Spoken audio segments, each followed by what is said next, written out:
You've been lied to about peace. They told you it comes from fixing everything, from being perfect, from doing more, being more. But if that were true, why do you still feel not enough? Why does your mind spin at night like a wheel that won't stop? Why do you lie in bed tired but wired trapped in loops of should've and what if? The truth is, peace doesn't come from controlling life. It comes from letting go. And no wisdom explains that better than Buddhism. For over 500 years, monks, sages, and seekers have found freedom not by fixing their lives, but by changing how they see them. They discovered that the thoughts we cling to, the ones that say, "I messed up, I'm broken, I have to fix this," are like clouds, real for a moment, but never who we are. Tonight, as you listen to these teachings, something inside you will begin to shift. The pressure to be perfect will soften, the noise in your head will slow. And you'll feel, maybe for the first time in a long time, that it's okay to rest, even with loose ends, even with flaws, even without having it all figured out. This isn't just another sleep audio. This is Buddhist truth wrapped in warmth, spoken to your soul, so that by the time your eyes close, your heart opens. And when you wake up, you won't just feel rested, you'll feel free. Are you ready? Let's begin. You've been holding your breath, holding yourself to standards that no one told you were allowed to break. You've measured your worth by your success, your peace by your progress, and your rest by how well you did today. But what if everything you've been calling failure wasn't wrong, but sacred? What if every mistake you've tried to bury was actually a doorway to something deeper, something the world can't measure, but your soul quietly longs for? Let's go there now. Failure doesn't mean the end in Buddhism, it means the beginning of something honest. In the Bodhisattva path, a life committed to awakening not only for yourself but for all beings, failure isn't weakness. It's wisdom taking shape. You fall not because you are lost, but because you are learning how to walk with your eyes open. One of the most misunderstood things about Buddhism is the assumption that spiritual awakening means being flawless, calm at all times, always saying the right thing, always doing the right thing. But the Bodhisattva, one who vows to stay behind until all beings are free, not perfect. That's not the point. The Bodhisattva is compassionate. The Bodhisattva makes mistakes, but doesn't turn away from them. The Bodhisattva uses them. In Buddhist stories, even the greatest practitioners were not immune to failure. There's the tale of the monk who meditated in solitude for years and believed he had conquered anger. But when another monk accidentally kicked over his bowl, his rage erupted like a storm. He was humiliated. Not because he had failed to be peaceful, but because he had believed peace meant not feeling anything. That moment became his turning point. He realized peace wasn't about suppression, but honest awareness. His so-called failure showed him the path he couldn't see before. In Buddhism, this is not just acceptable, it is sacred. The Sanskrit term dukkha, often translated as suffering, also means unsatisfactoriness. And that includes the dissatisfaction you feel when you fall short. But here's the gift. Dukkha is the first noble truth. It's not hidden. It's the starting line. Buddhism doesn't begin with perfection. It begins with the honest confession that life is messy, that we struggle, and that this struggle is not a problem to fix, but a truth to understand. So why do we hate failure so much? Because we believe it separates us from others. That if we get it wrong, we'll be judged, left behind, unloved. But that fear is built on illusion. Buddhism teaches anatta, no fixed self. You are not your resume, your achievements, or your past errors. You are unfolding moment by moment. What failed yesterday does not define the truth of who you are today. What matters is how you meet it now. Think about how compassion is born, not from getting everything right, but from seeing how easy it is to get it wrong. When you've been broken, you see others' pain more clearly. That's not failure, that's insight. When a bodhisattva stumbles, they don't pretend they didn't fall. They turn the fall into a gesture of care. "I know what that feels like," they whisper. "Let me walk beside you." This is not just a poetic idea. Neuroscience confirms that failure, when held with awareness, strengthens the brain. When we make a mistake and notice it, new pathways form. It's called neuroplasticity. Awareness isn't just calming, it's rewiring. So when the Buddha said, "Mindfulness is the path to the deathless," he wasn't being metaphorical. Mindfulness turns mistakes into transformation. The only thing that makes a mistake permanent is hiding it. But still, we live in a culture that punishes imperfection. We feel pressure to succeed quickly, to make progress visibly. That's why the Bodhisattva path is so radical. It's a vow to show up, even when you don't look ready. It's not about arriving at enlightenment. It's about walking toward it with your flaws in full view, not out of shame, but out of love for the path itself. You see, in Buddhism, failure isn't an obstacle to growth. It is growth in disguise. The ancient texts speak of the paramitas, the perfections or virtues a bodhisattva cultivates. But the word paramita doesn't mean perfection in the Western sense. It means crossing over. Like a boat crossing a river, you don't perfect generosity by never being selfish. You perfect it by noticing when you are selfish and choosing again. That's how you cross the river, one honest act at a time. Let's talk about effort. Right effort, in the Noble Eightfold Path, is not about trying harder, it's about understanding how you try. Often when we fail, we push ourselves harder with blame. "You should have known better," we say. But the Buddha never taught transformation through shame. He taught it through awareness. When a meditator drifts into distraction, the practice isn't ruined. The practice is to notice the drift and return. That return is the path. If you didn't drift, you'd have nothing to return from. Failure, then, becomes the bell of mindfulness. Each misstep saying, "Wake up, try again."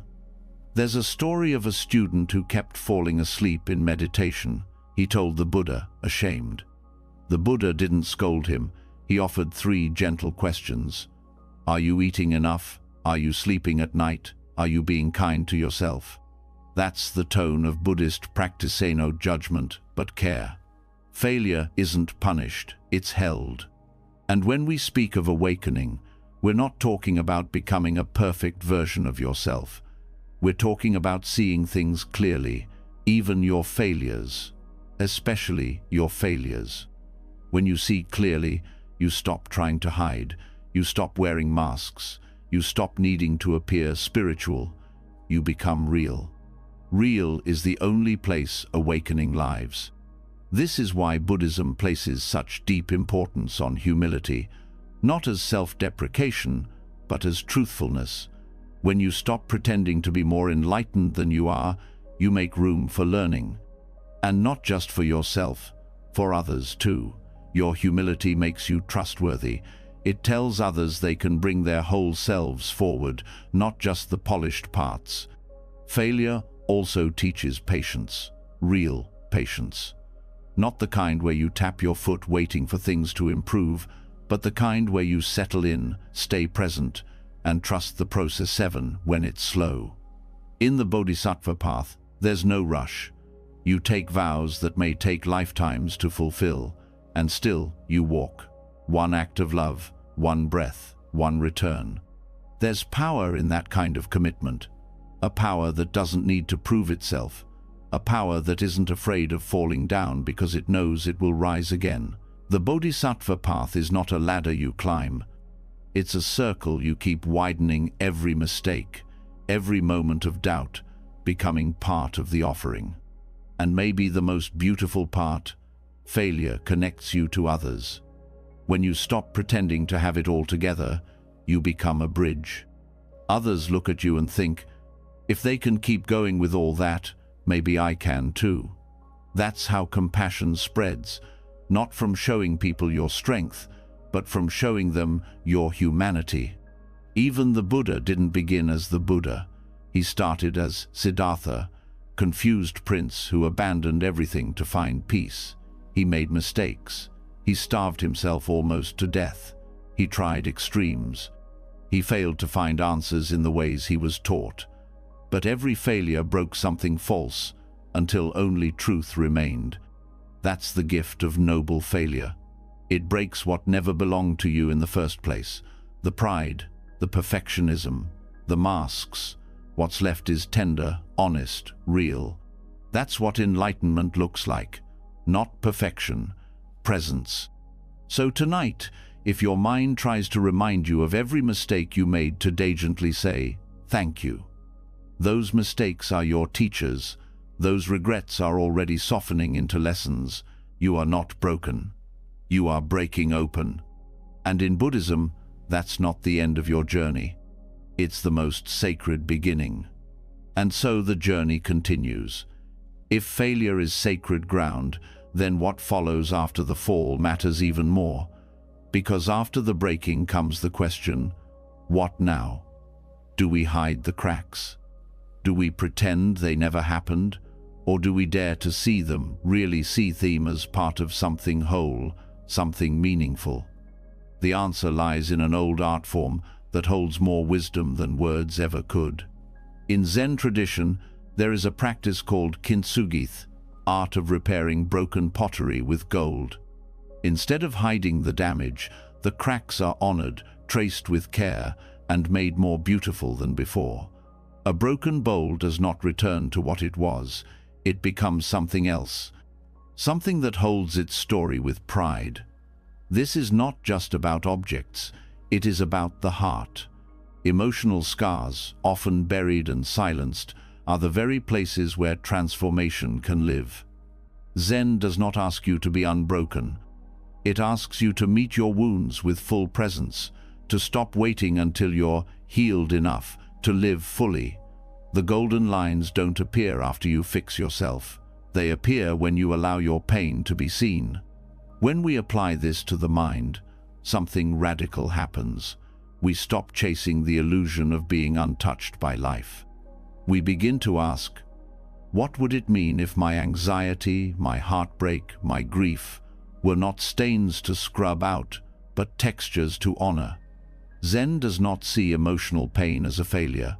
It sees it as part of the pattern, a necessary element in the artwork of being human. Each scar becomes a stroke in a painting that is still unfolding. There is no pressure to rush, no need to erase. Just a call to pay attention, to respond with care. Pain becomes meaningful when it is witnessed without rejection.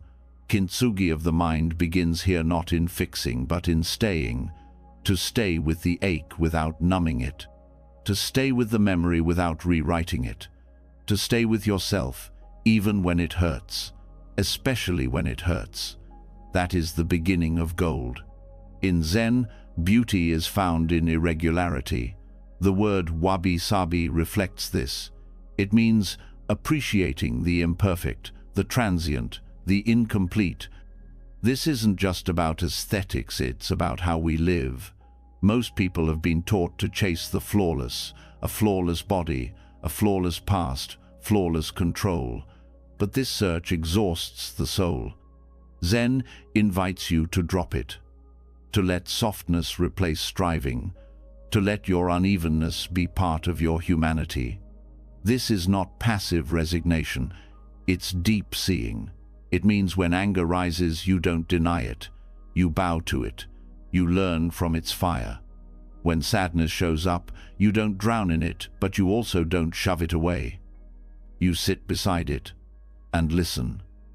The cracks reveal what you care about. They speak of your depth. A person without scars is not whole, they are untested, unshaped. There's a teaching in Zen. Not knowing is most intimate. That means the mind that stops pretending it has all the answers is the one most connected to life. When you let go of the need to be perfect, Your relationships change. You stop performing. You show up as you are. You stop demanding perfection from others too. You let people be messy. You let them be real. Suddenly, connection deepens, because it's no longer based on masks, it's based on truth. This kind of openness changes how you relate to your past. Instead of seeing old pain as something to delete, you see it as something that shaped your compassion. You see the years you struggled with self-doubt as the training ground for your ability to hold space for others. You no longer view your emotional landscape as a problem. You begin to walk through it like a garden that needs tending, not fixing. And in this garden, even the weeds have wisdom. Zen practice involves tending to what's here, not what you wish was here. When your thoughts spin out, when memories sting, when you feel like you're too much or not enough, the practice is not to silence them, but to greet them like old friends. Not because they're pleasant, but because they belong. The Japanese concept of mono no aware helps here. It is the bittersweet awareness of the impermanence of all things. When you feel broken, this truth offers comfort not because it denies your pain, but because it reminds you nothing stays fixed. Not your grief, not your guilt, not your loneliness. They pass. Slowly, sometimes quietly, but they pass. And in the passing, they make space. Space is one of the most sacred aspects of Zen. In art, it's called ma, the empty space between. In life, it's the pause before the next thought, the breath between sentences, the silence between tears. This space is not emptiness in the way we usually fear it. It's full of possibility. When you stop rushing to fill it, you realize it's where everything truly happens. Kintsugi doesn't rush the repair, neither should you. Healing that lasts is slow, honest, and humble. It respects the timeline of the body, the nervous system, the soul. You can't think your way into peace. You can only offer yourself patience and trust that in doing so, something inside begins to settle, not because it was fixed, but because it was finally seen. What would it be like to stop saying, "I should be over this by now," and instead say, "This still matters to me. Let me treat it with care." That's gold. That's kintsugi. To bring light not by erasing the shadow, but by touching it with warmth. Zen art often celebrates asymmetry. In fact, many Zen gardens are intentionally unbalanced, because imbalance reflects real life. What if your lack of balance isn't a flaw, but a sign that you're paying attention to something that matters? What if the things that knock you off center are not interruptions to your growth, but invitations to grow differently? This perspective makes it possible to honor even the pain that hasn't ended, the grief that still lingers, the questions that remain unanswered. You stop needing to package your healing as a success story. You stop waiting for the applause. Healing becomes a private, sacred, ongoing process, something between you and the present moment. Zen also reminds us that form is emptiness, and emptiness is form. This is not abstract. It means your sadness is not a solid thing. It's not who you are. It's just one appearance in the great unfolding of life. And yet, paradoxically, how you meet it, that form becomes the doorway to something spacious. You learn not to clutch at your pain, but also not to reject it. You let it pass through, like wind through leaves. You don't need to be fearless to heal. You just need to be willing to sit with discomfort, willing to not know the outcome, willing to trust that something is being reshaped in you, even if you can't see it yet. The gold doesn't show up immediately, but it's there, in the softness you develop, in the way your voice becomes gentler, in how you respond with more kindness than you used to. Zen doesn't promise to take the pain away. It teaches you to be fully alive with it. And in doing so, the pain often shifts. Not always in volume, but in meaning. What was once unbearable becomes a teacher. What was once shameful becomes a story you carry with pride.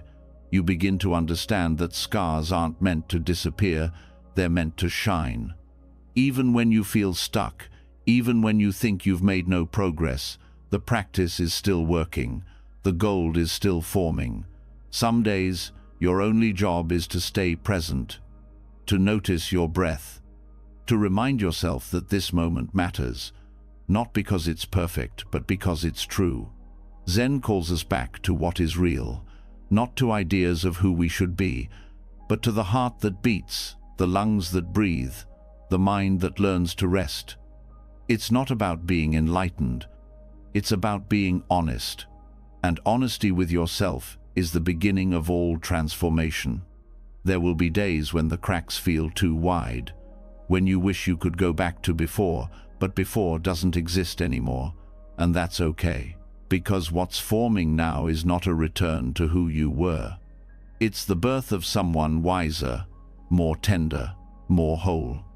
You are not a broken bowl waiting to be glued together. You are a living work of art in progress. Every scar is a stroke of gold, every flaw a mark of resilience, every emotion a color in the palette of your becoming. This is the kintsugi of the mind, not a perfect vessel, but a beautiful one that knows how to carry its story with grace, one that doesn't shine in spite of its cracks but because of them, one that is still here, still breathing, still becoming. And that is enough, more than enough. That is sacred. Even the golden cracks have a limit, because sometimes what hurts isn't just the wound, but the one carrying it. After all the mending, all the moments of softness, there's still a question that lingers quietly beneath it all. Who is the one that's broken? The answer, in Buddhist wisdom, is not what we expect, and it changes everything. The concept of anatta, or no self, is not just a philosophical idea, it is a mirror held up to the mind's deepest habit, the belief that there is a solid, lasting me that must always hold it together, the version of self that must be perfect, impressive, wise, flawless, strong, the version that panics when it falls short, that suffers not only from pain but from the belief that I am failing, I am not enough, I should be better by now. The idea of I becomes a prison. But what if that I isn't as real as it feels? The Buddha taught that what we call the self is not a fixed thing. It is a process, a collection of shifting experiences, sensations, thoughts, memories, habits, identities, all arising and falling, moment after moment. Nothing in that flow stays. Nothing is solid. And so clinging to it brings suffering. Not because we're doing something wrong, but because we're holding tightly to something that won't hold still. This is not about erasing yourself. It's about loosening the grip. When you stop trying to protect an image of who you think you should be, a strange kind of peace begins to grow. You stop needing to control every feeling. You stop needing to explain every flaw. You start meeting each moment, not as the perfect me, but simply as awareness itself, open, responsive, kind. That's where self-compassion becomes more than a practice. It becomes a return to reality. Because once you stop identifying so tightly with every thought or emotion, you realize none of them are proof of your worth. A self-critical voice might say, "You're not doing enough," but without a solid self to attack, that voice loses its power. It becomes just a sound, a thought, something to observe or not, something to become. Most suffering comes from this misunderstanding, that there's a perfect version of you somewhere that you must live up to, that your sadness, your anger, your fear means you've failed. But from the lens of anatta, these experiences aren't flaws in your being, they are simply part of experience itself. They don't define a self. They just arise, stay for a while, and pass. This opens a radical space for compassion, not just for the soft, peaceful parts of yourself, but for the messy, reactive, insecure ones too. Because if there is no fixed self, there is no part of you that needs to be banished. Even your worst moments don't need to be fought. They need to be understood, met with honesty, held with care. In this way, self-compassion becomes more than soothing words. It becomes the art of not clinging to identity at all. It's not about telling yourself, "I am good," when you feel bad. It's about seeing clearly. There is a feeling here, and it's not who I am. There is a thought here, and it's not a command. There is a memory here, but it's not a cage. This clarity is liberating. Suddenly, failure doesn't mean you are a failure. Pain doesn't mean you are broken. Thoughts don't define reality. And slowly, the space between stimulus and reaction grows. You don't have to take every emotional wave personally. You start noticing how they move, how they crest and fall, like weather patterns passing through the sky. This sky-like quality of awareness is central to Buddhist insight. The sky holds all weather without clinging to any of it. Your awareness holds all experiences, joy, fear, shame, delight, but it is not reduced to any of them. You are not the storm. You are the space that allows it to pass. And yet, we've been conditioned to live as if the storm is who we are. Every time we feel overwhelmed, we think, "I can't handle this." But who is the I that can't? Is it the body, the story, the mood? Buddhism encourages us to look deeply, not to dismiss the pain, but to notice how we wrap identity around it. That wrapping is what makes pain personal. That's what makes it heavier. Through anatta, you learn to see the pain without adding the extra burden of identity. You can grieve without becoming the one who is always grieving. You can be angry without becoming a bad person. You can feel fear without believing you are weak. Experience remains, but the chain of self-blame begins to fall away. This is why letting go of the perfect me is not a loss, it's a return. A return to being human without needing to be special. A return to being alive without needing to be impressive. It's not about becoming nothing. It's about becoming free. In daily life, this looks like a softening of the pressure to perform. You stop needing to be the smartest person in the room. You stop needing to appear calm when you're not. You stop measuring your growth in neat lines. You let yourself be real. Some days you'll show up grounded, other days you'll fall apart. Both are allowed. Both are expressions of this unfolding process we call life. Relationships begin to shift too. When you stop clinging to a fixed identity, you stop needing to defend it. You become less reactive, less threatened. You can hear feedback without collapsing into shame. You can love without needing to prove your worth. You can forgive without erasing the past. That's not weakness, that's clarity. And this clarity gives rise to kindness, not the soft, fluffy kind, but the steady, grounded kind. The kind that stays present when you're hurting. The kind that holds your trembling parts with the same respect you'd offer to someone you love. Not because you are perfect, but because perfection was never the point. Anatta also helps dissolve the inner critic.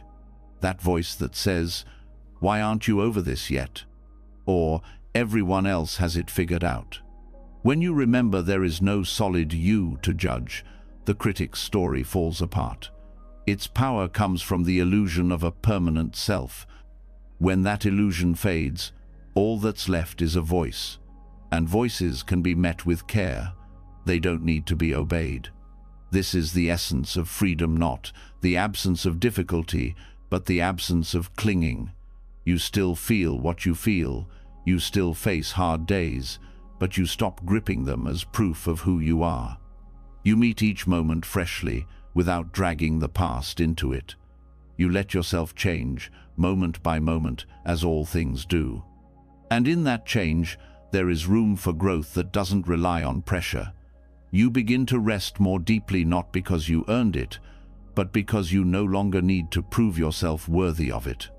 You start doing things not to become someone better, but to care for what's here. Meditation becomes less about improvement and more about presence. Compassion becomes less about performance and more about connection. Even your spiritual path transforms. You stop trying to reach some ideal version of awakening. You let awakening happen in the quiet moments of letting go, of being enough as you are, of showing up with humility again and again, without the burden of being impressive, without the image of the awakened one to live up to. And this touches everything: your sleep, your breath, your thoughts, your fears. You start to see how often the desire for a perfect self slips into everything, how it shapes your goals, your regrets, even your dreams. And once you see it, you can choose differently. You can let your thoughts be thoughts, not proof.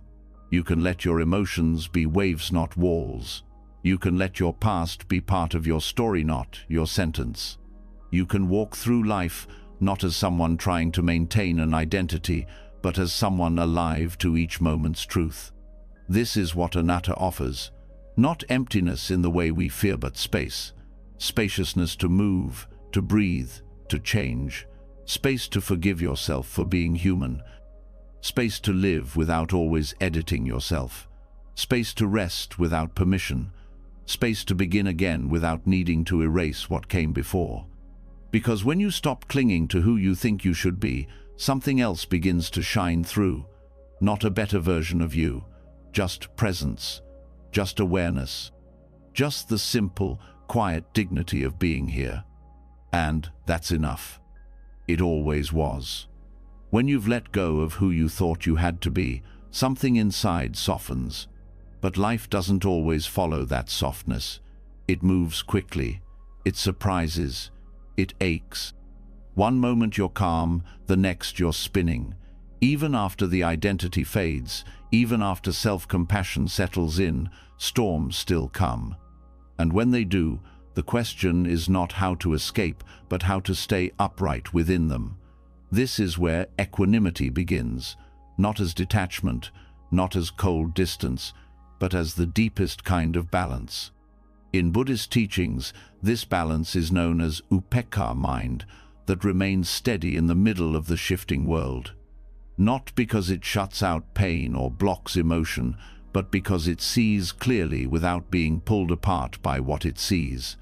It allows joy without gripping it, pain without drowning in it. It allows reality to be what it is, without needing to twist it into comfort. Most people misunderstand this kind of balance.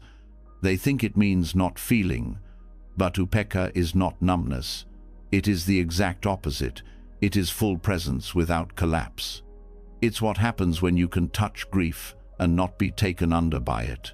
When you can face your body's breaking points and still return to breath.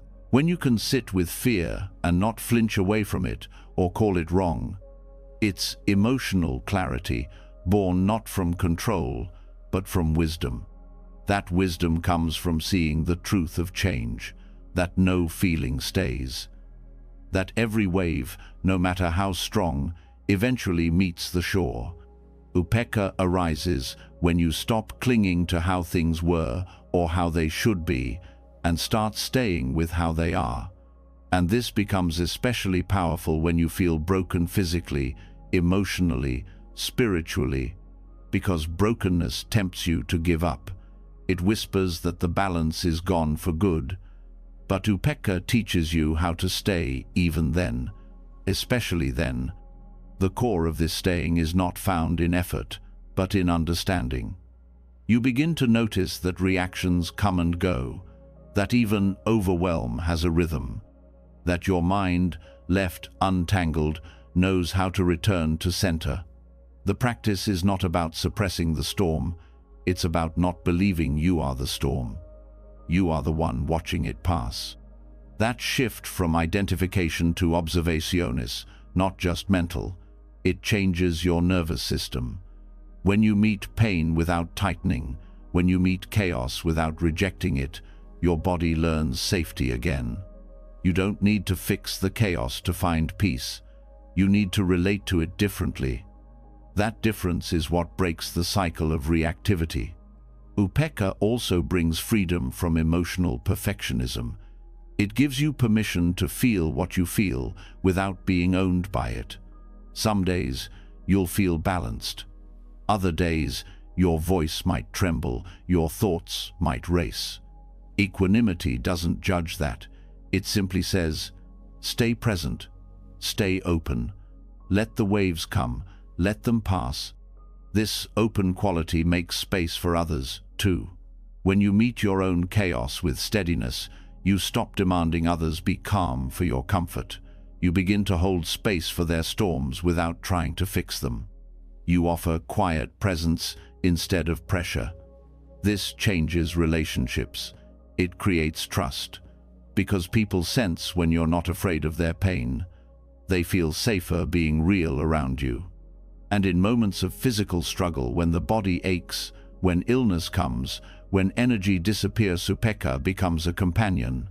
It doesn't pretend that pain is easy, but it reminds you that even discomfort can be met with grace, that the body may be limited, but the heart can remain open, that you don't need to be strong to be steady, you only need to stop fighting the tide. Equanimity teaches patience, the waiting kind, but the resting kind, the kind that stops pushing against life and starts moving with it.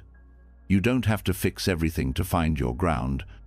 You only have to stop abandoning yourself in the process. Upekkha keeps you rooted there.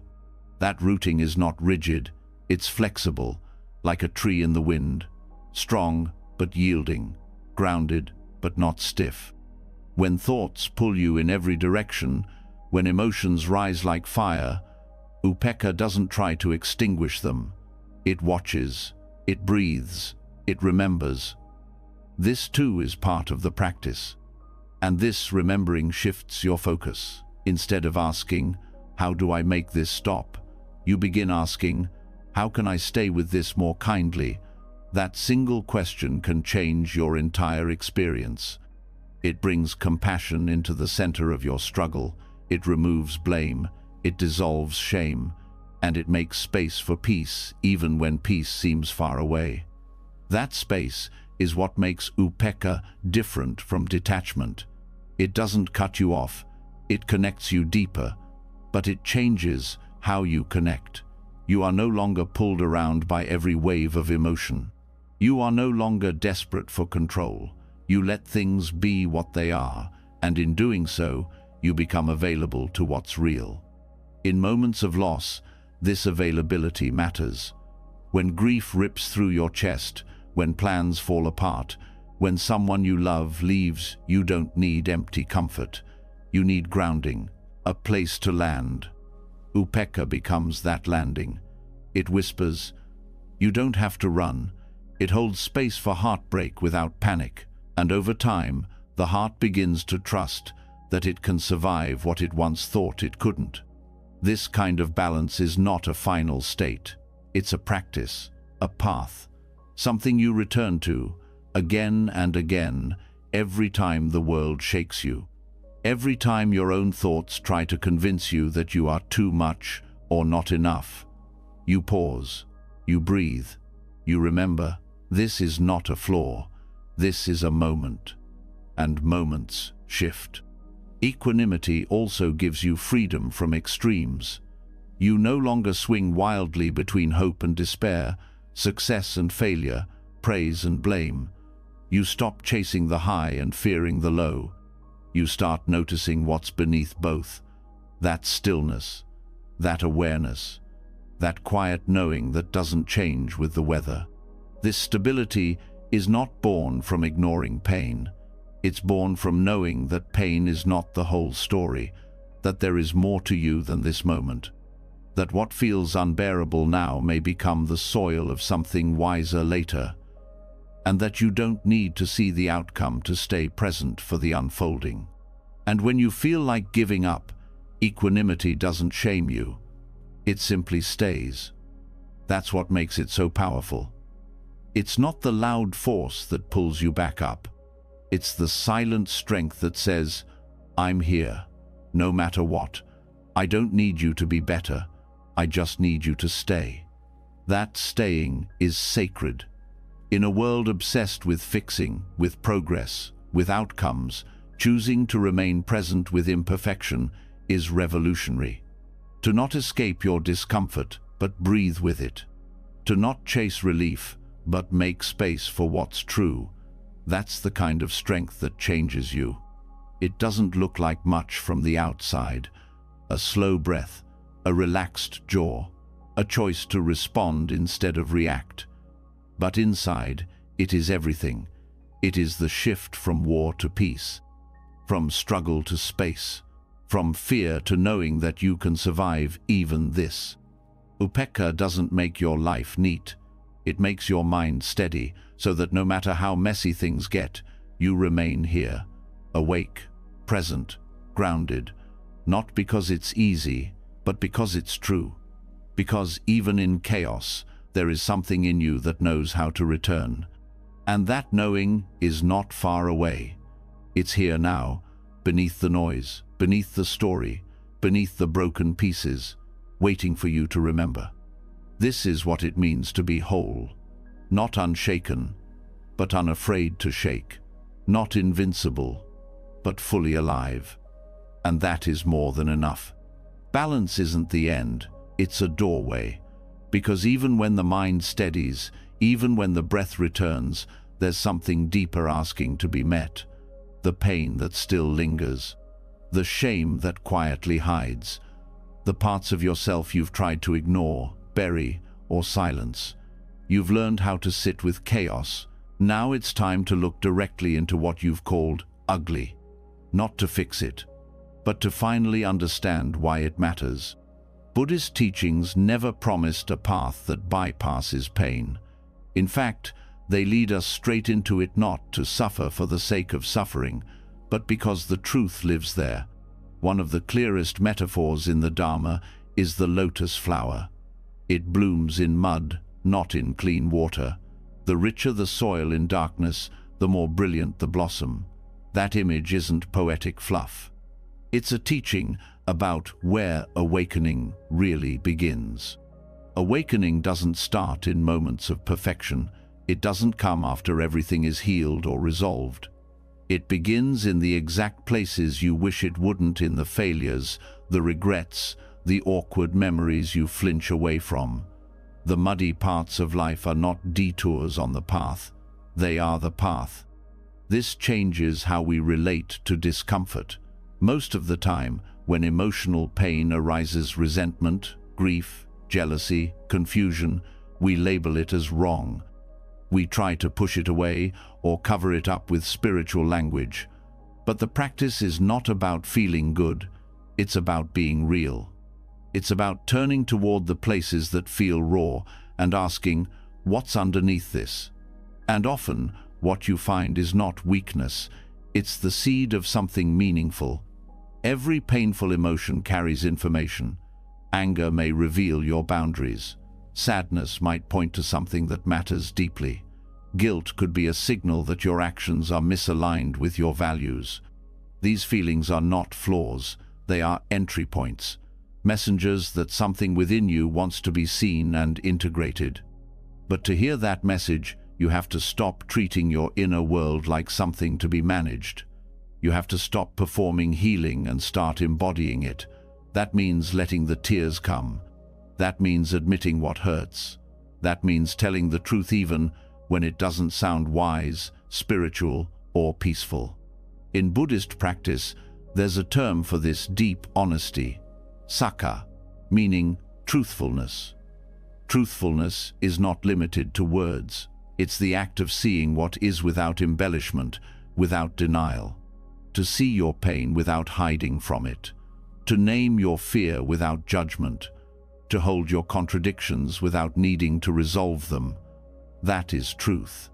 And it's the foundation of any real awakening. There's a cultural habit of wanting healing to look clean, of wanting awakening to feel serene. But serenity isn't the absence of struggle. It's the presence of full-hearted honesty. It's when you can sit in the middle of your most painful emotion and not flinch. Not because you've numbed out, but because you've learned how to stay. The lotus doesn't grow by avoiding the mud.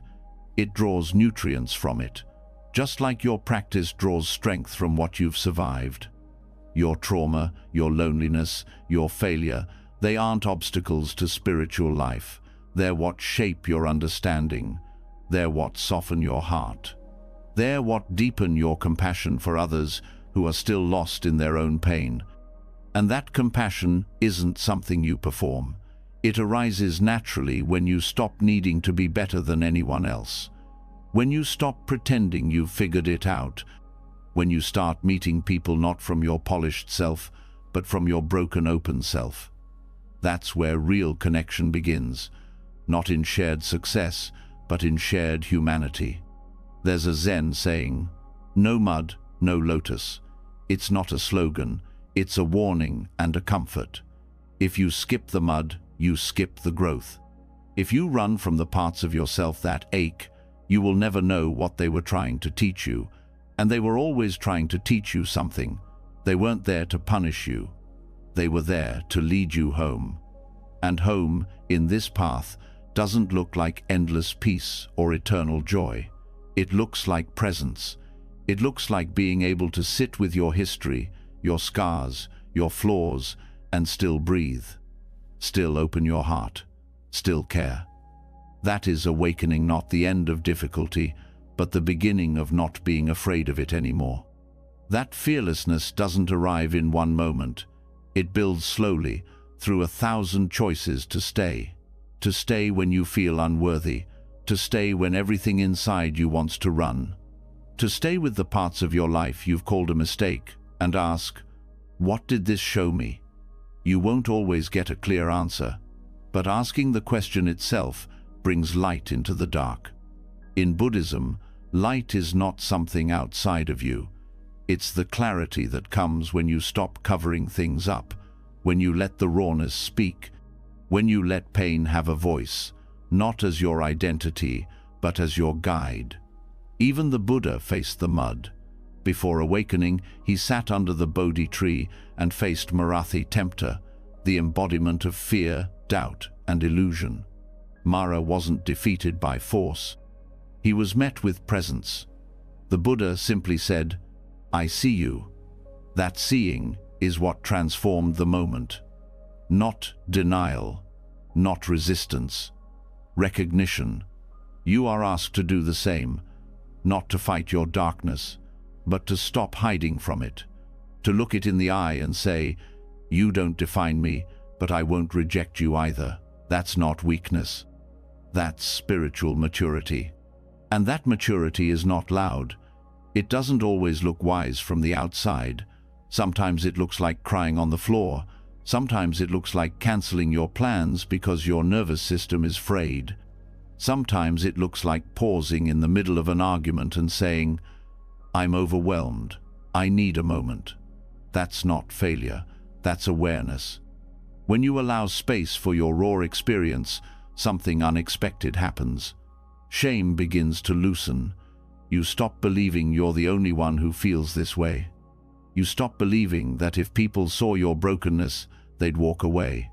And in that space, the heart starts to trust again. Not in perfection, but in presence. Presence is what transforms, not the story of what happened, not the image of who you wish you were, but your willingness to stand in the middle of your own life and say, "I'm here for all of it." That's what turns mud into nourishment. That's what turns scars into teachers. That's what makes awakening possible, no, as a destination, but as a way of being. And being awake doesn't mean being above pain. It means letting your pain deepen your capacity to love, letting your losses soften your grip, letting your fear be the doorway to your courage. Awakening grows roots in the ground you thought was too messy, too broken, too dark. And when you start to see yourself this way, you begin to see others differently too. You stop expecting them to have it together. You start welcoming their flaws, their cracks, their contradictions. You don't need them to be perfect. You just want them to be real, because now you know that's where the light lives. So don't wait until you're healed to live. Don't wait until you feel whole to begin. The path doesn't start at the mountaintop. It starts in the mud, in the confusion, in the parts of yourself you've tried to hide. The path asks only this: come as you are. Let the mud be your ground. Let your heartbreak be your teacher. Let your pain soften you, not shatter you. Because in this practice, the very things you thought disqualified you, they're the things that carry you forward. No mud, no lotus, no struggle, no depth, no darkness, no light. And still you bloom, not in spite of the mud. Because of it, even the lotus has roots tangled in what is messy, uneven, and unseen, just like the path itself, just like those we learn from. Because no matter how deep your intention to grow, sooner or later you will look up to someone with more experience, more knowledge, or more presence.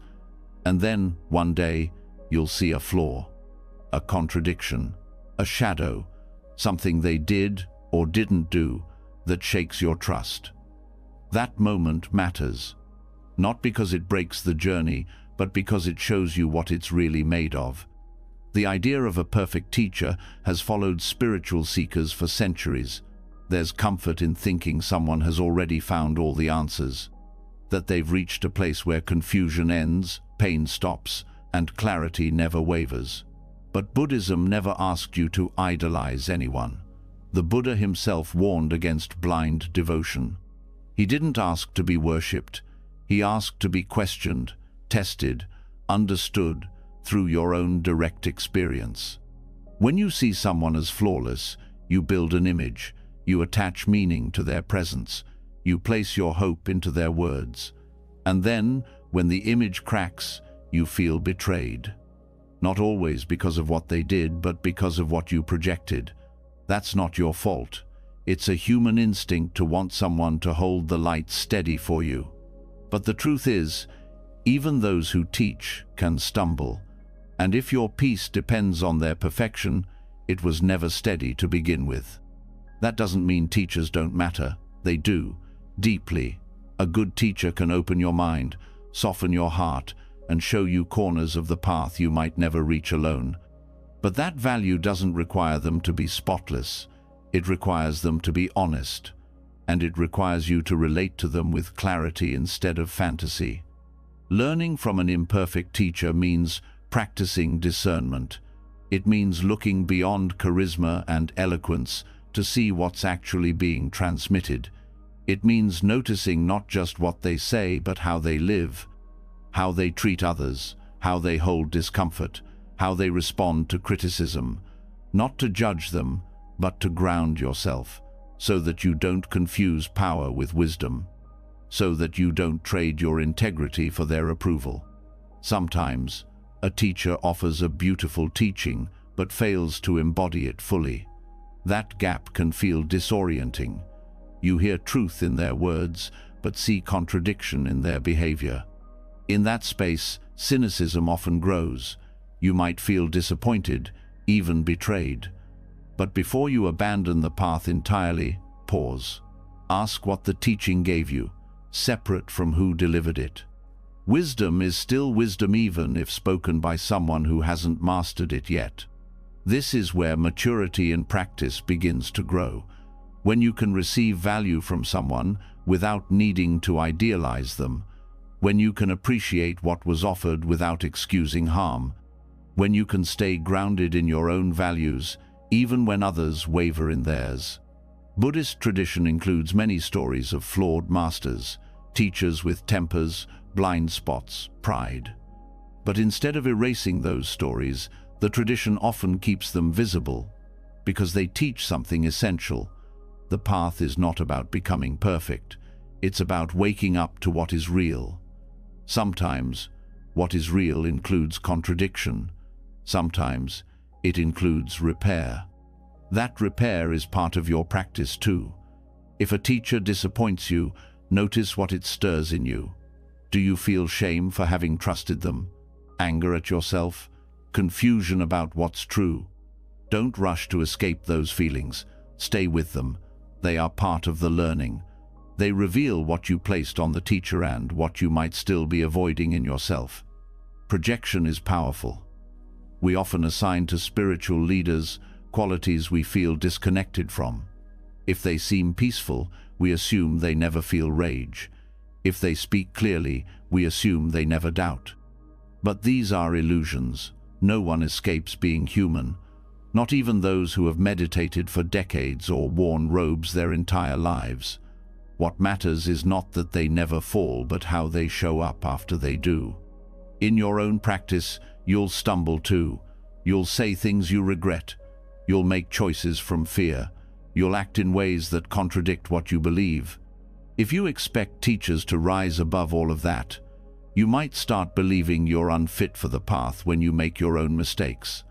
But that's not true. Awakening doesn't mean never falling.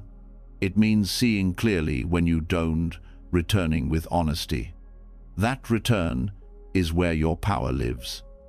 Not in pretending you never broke your own values, but in facing the break without denial. Some teachers model that return. They admit when they've harmed.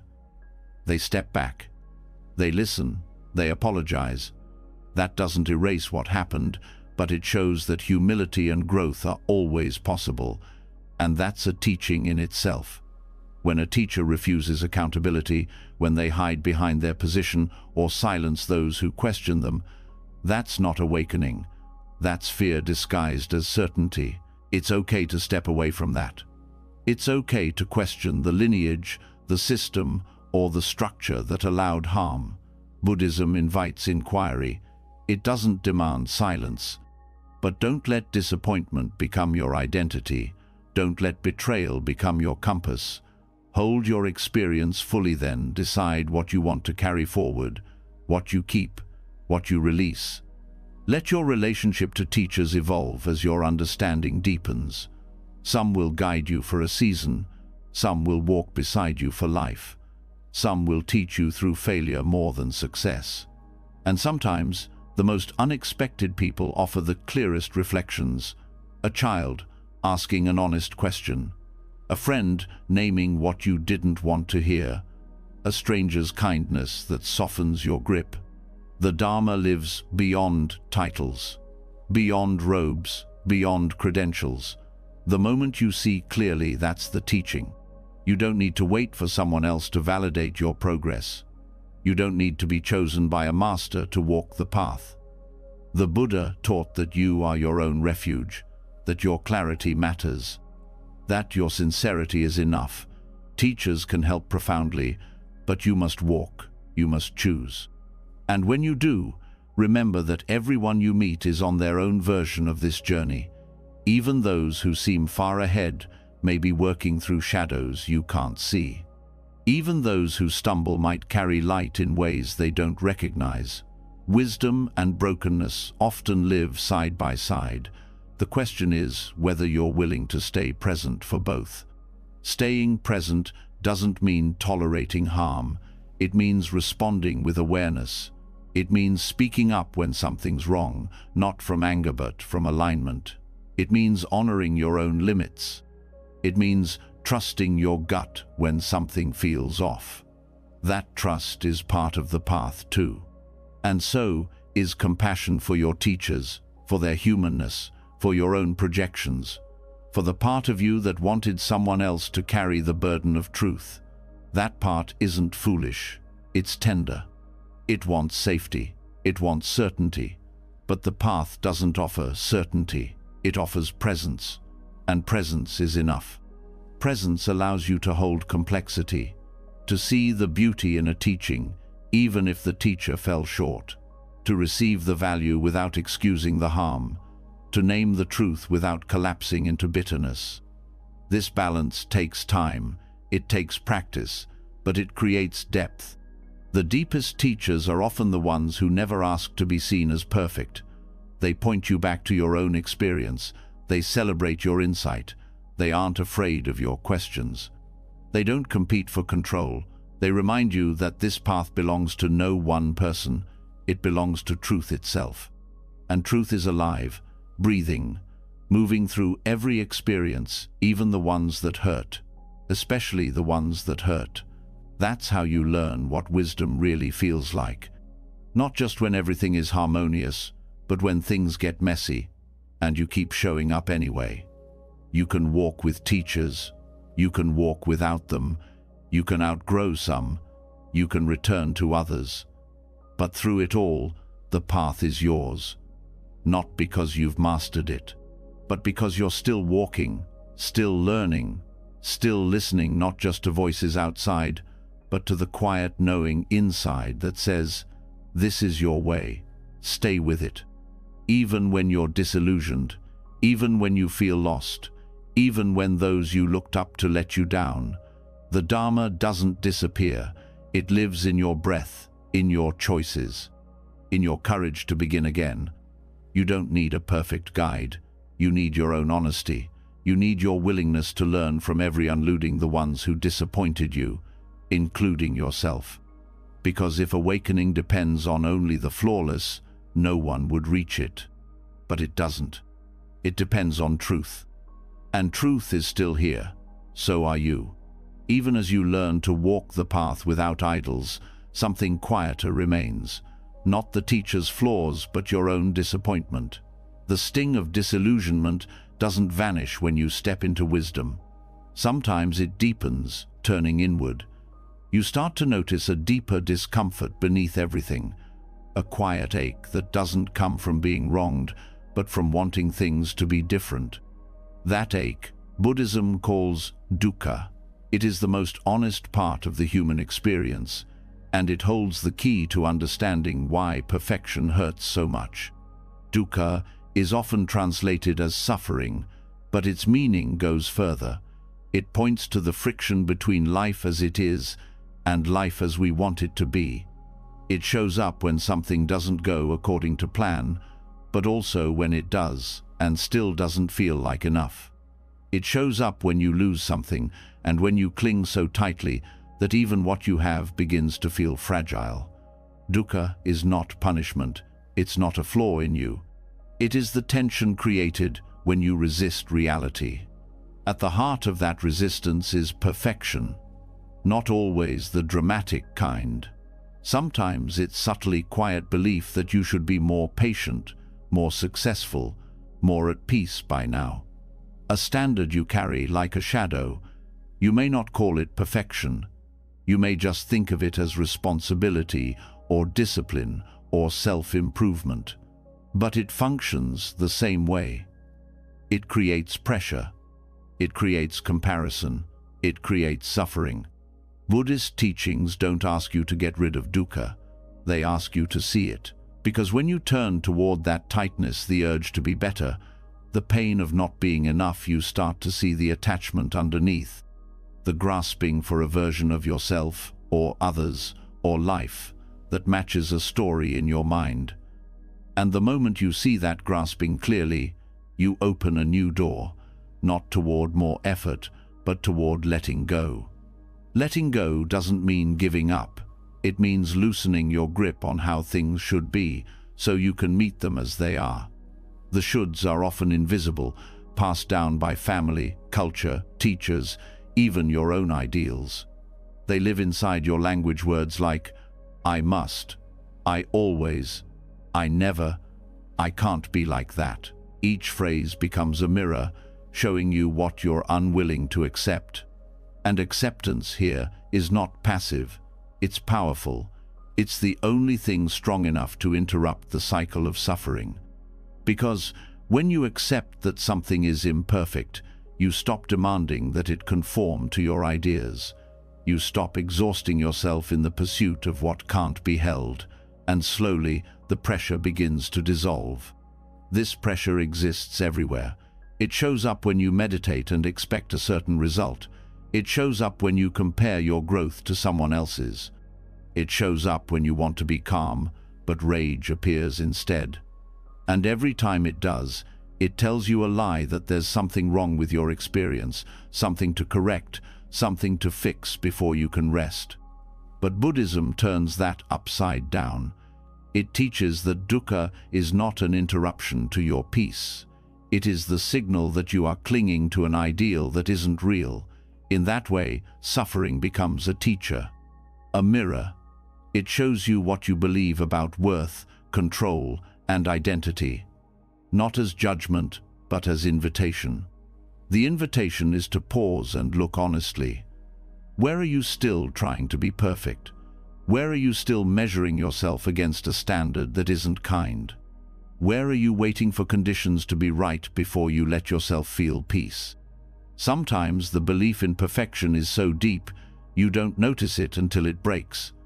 You have a plan, a role, a goal, and it collapses. You're left with nothing to hold on to, and you feel exposed. But that exposure is sacred. It reveals the quiet demand you placed on yourself to be invulnerable, to never need help, to always rise without stumbling, and it gives you the chance to finally release it. Because perfection isn't real, and neither is the safety it promises. No amount of achievement can protect you from pain. No level of spiritual discipline can guarantee peace. What brings peace is intimacy with reality, with your body, with your limits, with your emotions, with your failures. All of it. This intimacy starts when you stop trying to solve dukkha and start learning from it. When you stop turning suffering into a sign of personal weakness and start seeing it as the moment truth becomes visible. That truth is usually uncomfortable. It reveals your expectations, your attachments, your hidden rules about what life owes you, or who you must become to be loved. Letting go of those rules isn't easy. Sometimes it feels like losing a part of yourself. But what you're losing is only an imager story. What remains is something quieter, more honest. A self that doesn't need to prove anything. A self that can breathe without earning it. That breath is your anchor. In the moments when dukkha tightens your chest or floods your mind with doubt, the breath brings you back. Not to fix the pain, but to stay present with it. You start to notice how often you're adding weight with your thoughts. This shouldn't be happening. I failed again. I'll never get this right. Those thoughts don't come from truth. They come from the mind's habit of chasing perfection. Breaking that habit doesn't mean rejecting your desire to grow. It means seeing growth differently, not as a straight line upward, but as a process that includes messiness, forgetting, and beginning again. Every backward step is not a sign you're broken.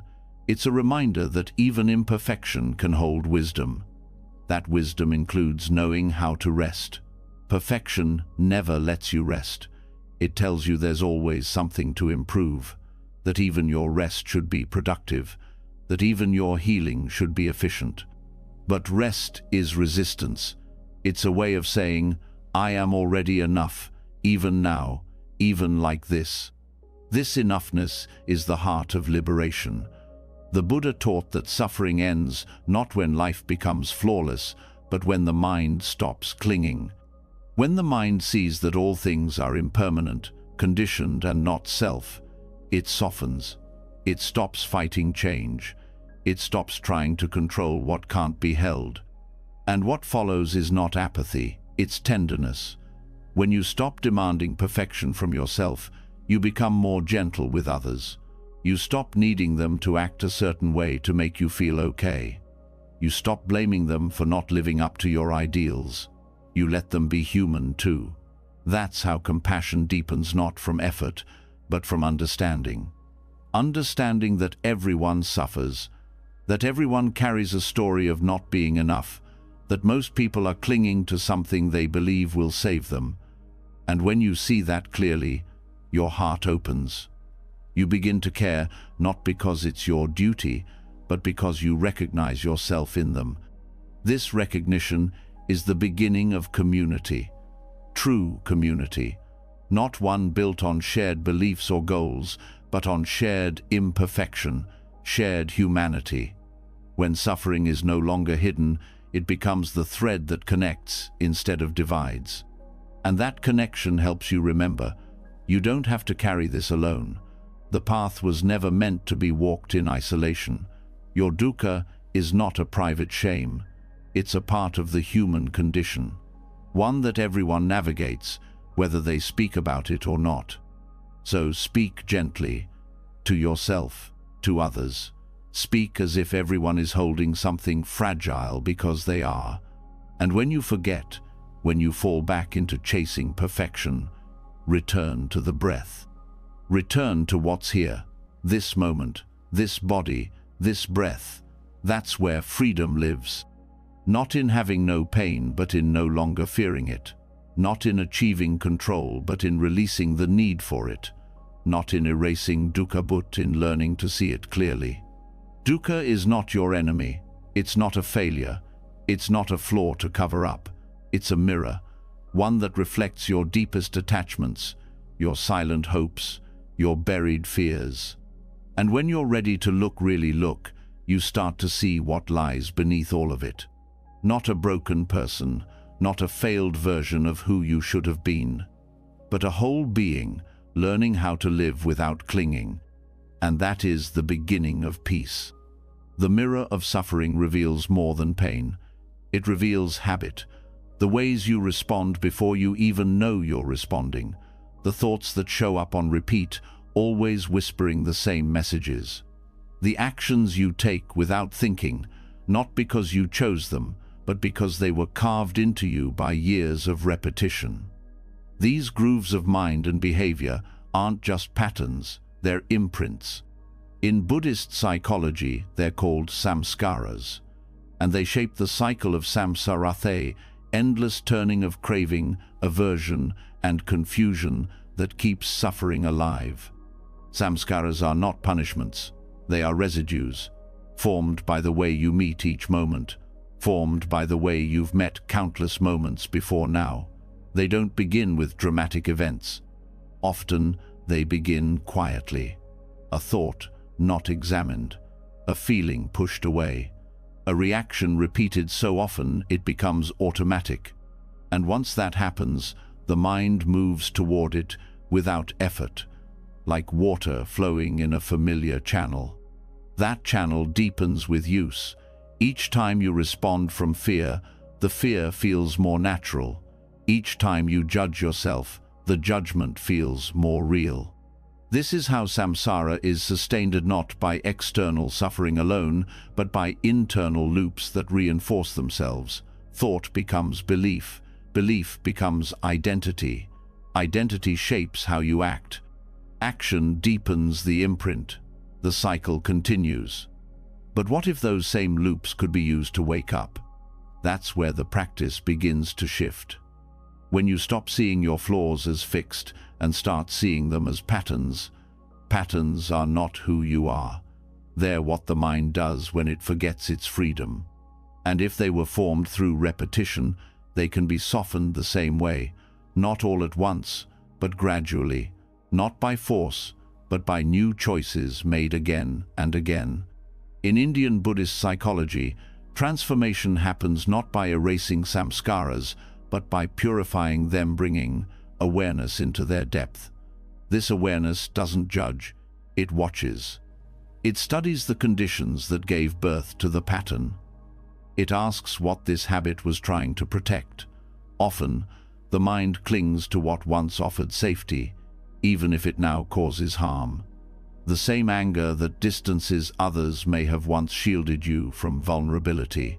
The same self-criticism that weighs you down may have once been a way to survive expectations. Seeing this clearly changes how you relate to your flaws. You stop calling them defects.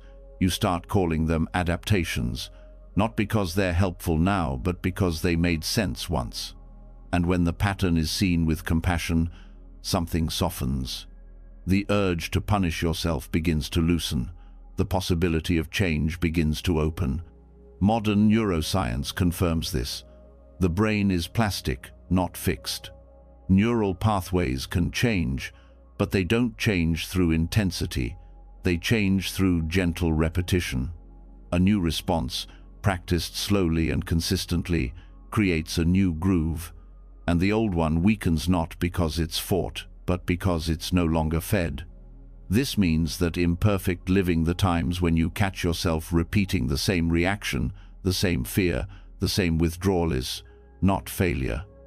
It's the opportunity to see the samskara in real time.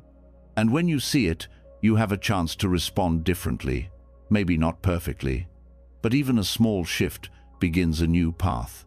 These small shifts matter more than you think. They don't feel profound in the moment.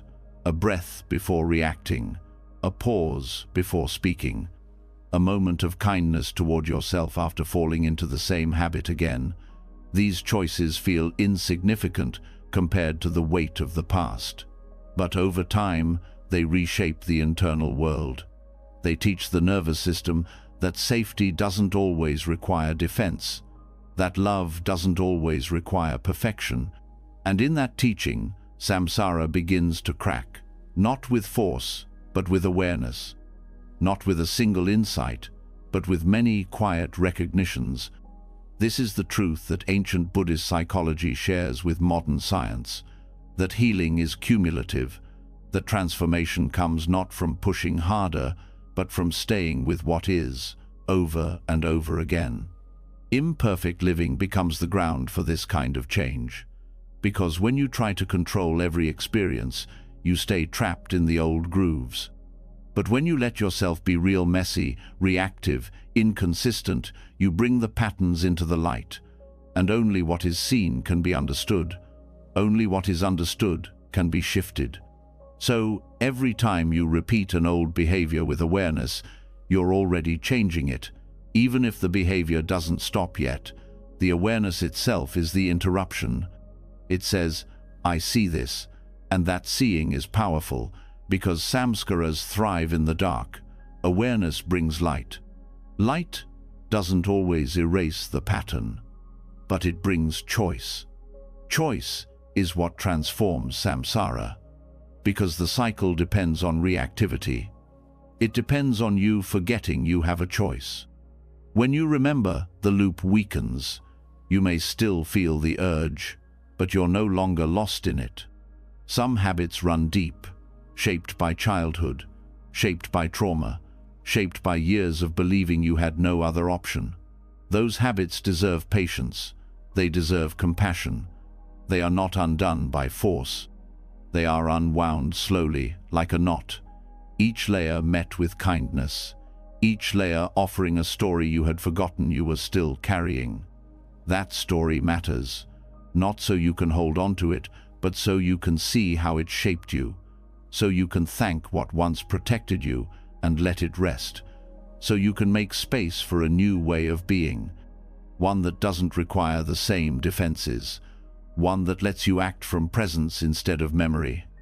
Presence is the medicine, not presence as in focus or intensity, but presence as in intimacy with what's happening, feeling your body in moments of discomfort, noticing the thought that wants to spiral, holding the emotion without naming it good or bad. Presence says, I am with you to every part of your experience, and that companionship is what breaks the cycle. Because most samskaras were formed in loneliness.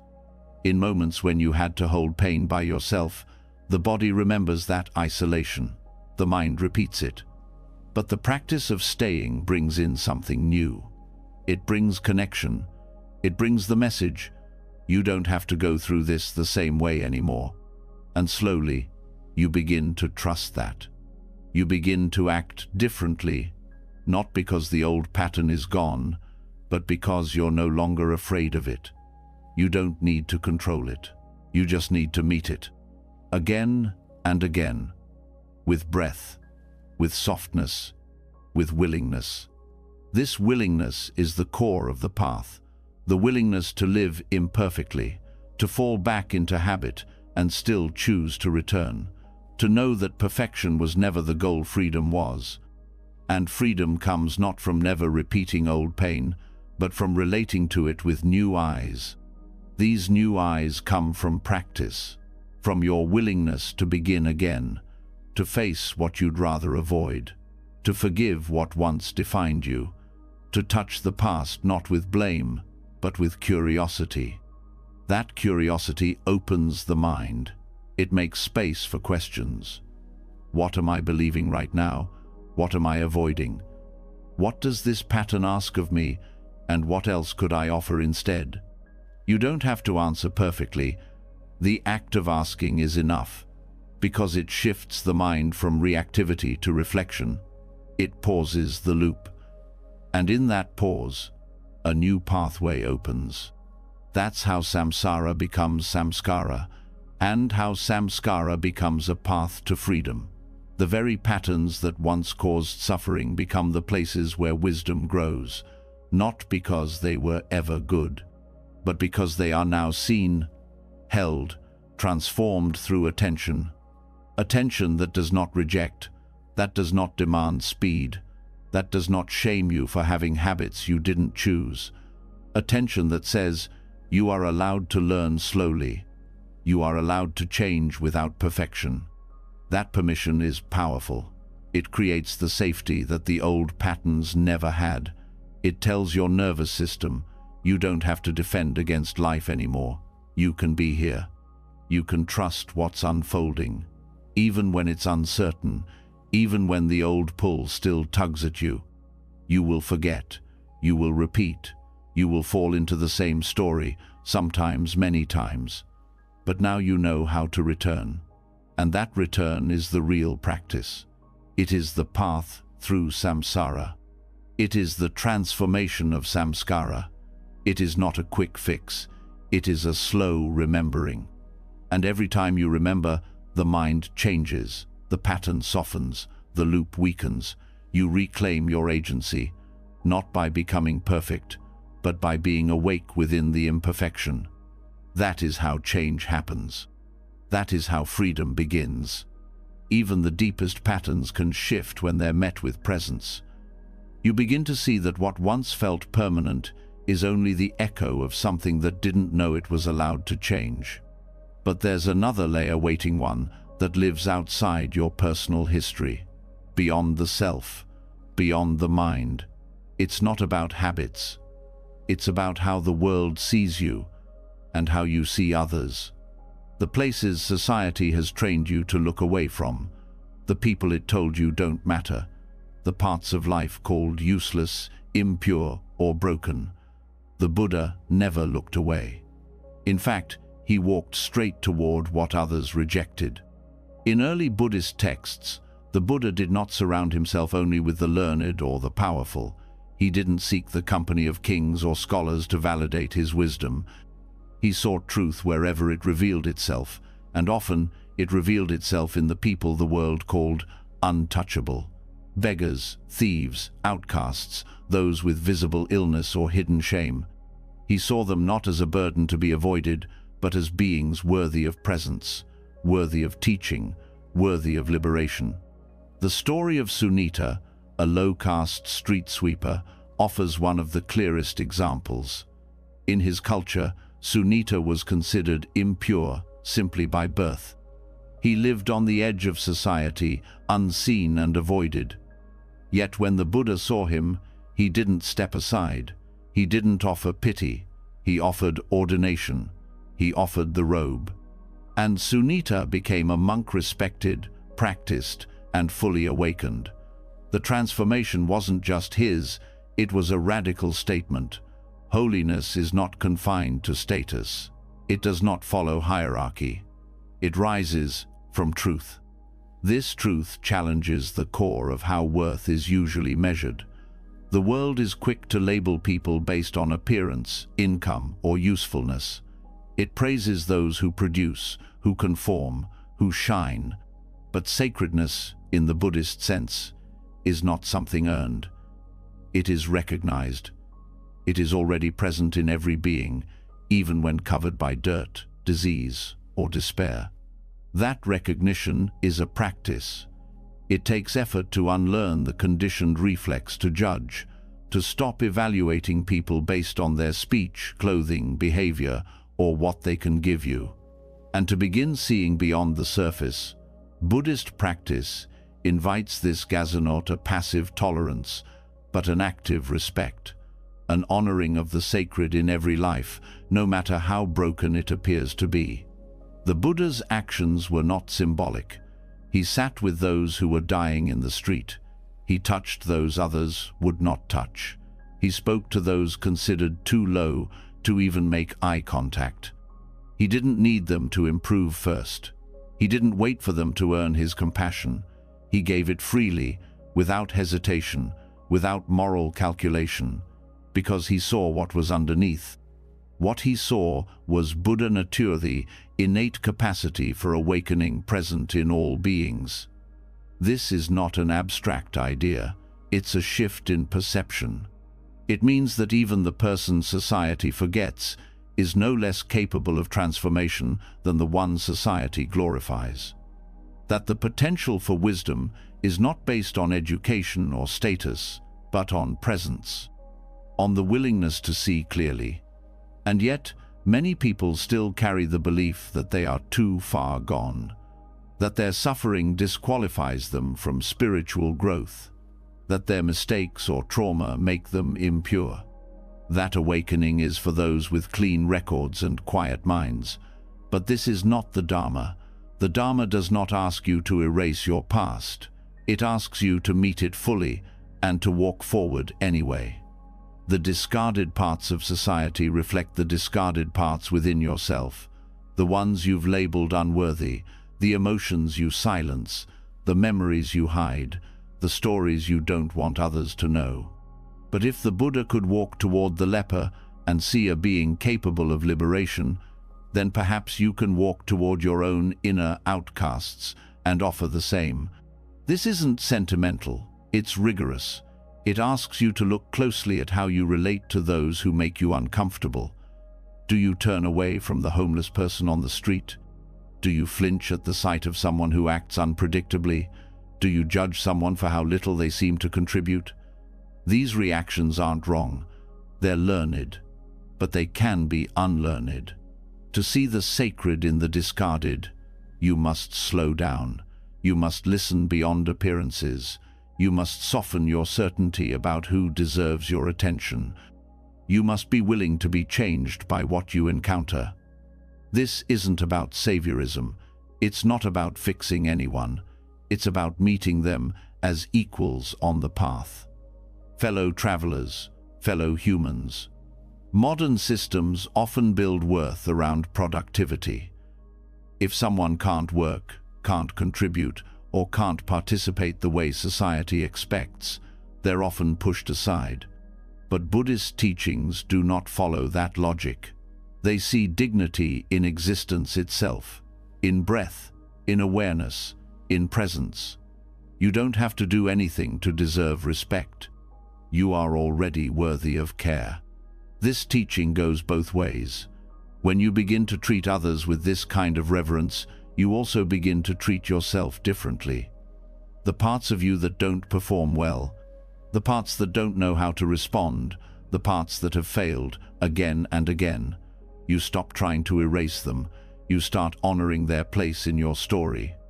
The world may reward your success, but your healing begins when you start caring for what you once tried to hide. When you start seeing your pain not as a flaw but as a doorway. When you realize that the most profound transformation often begins in the lowest place, that the things you thought made you unworthy are what give your practice depth. Sacredness isn't found only in temples or rituals. It lives in hospital rooms, on sidewalks, in prisons, in shelters, in mental health clinics, in the awkward silences between people who don't know what to say. It shows up where there's vulnerability. It grows where there's humility. It stays when there's no reason to stay, except love. That love is not about feeling good. It's about staying close to the discomfort, to the grief, to the people who show you what you've been afraid to face. When you do that, something opens. Not because they changed, but because you did. Your perception widened. Your heart remembered that it was built to include what the world leaves out. The Buddha did not see impurity. He saw suffering. And he met suffering with presence. He did not fix everyone's circumstances. He offered something deeper, a path that was open to all, no matter where they started. That path still exists. And it's not just for those who look like they belong on it. It's for the lost, the rejected, the hurting, the confused. It's for you in the moments you feel like a burden, and it's for the person you avoid, thinking they're too far gone. The Dharma does not exclude, but your conditioning might.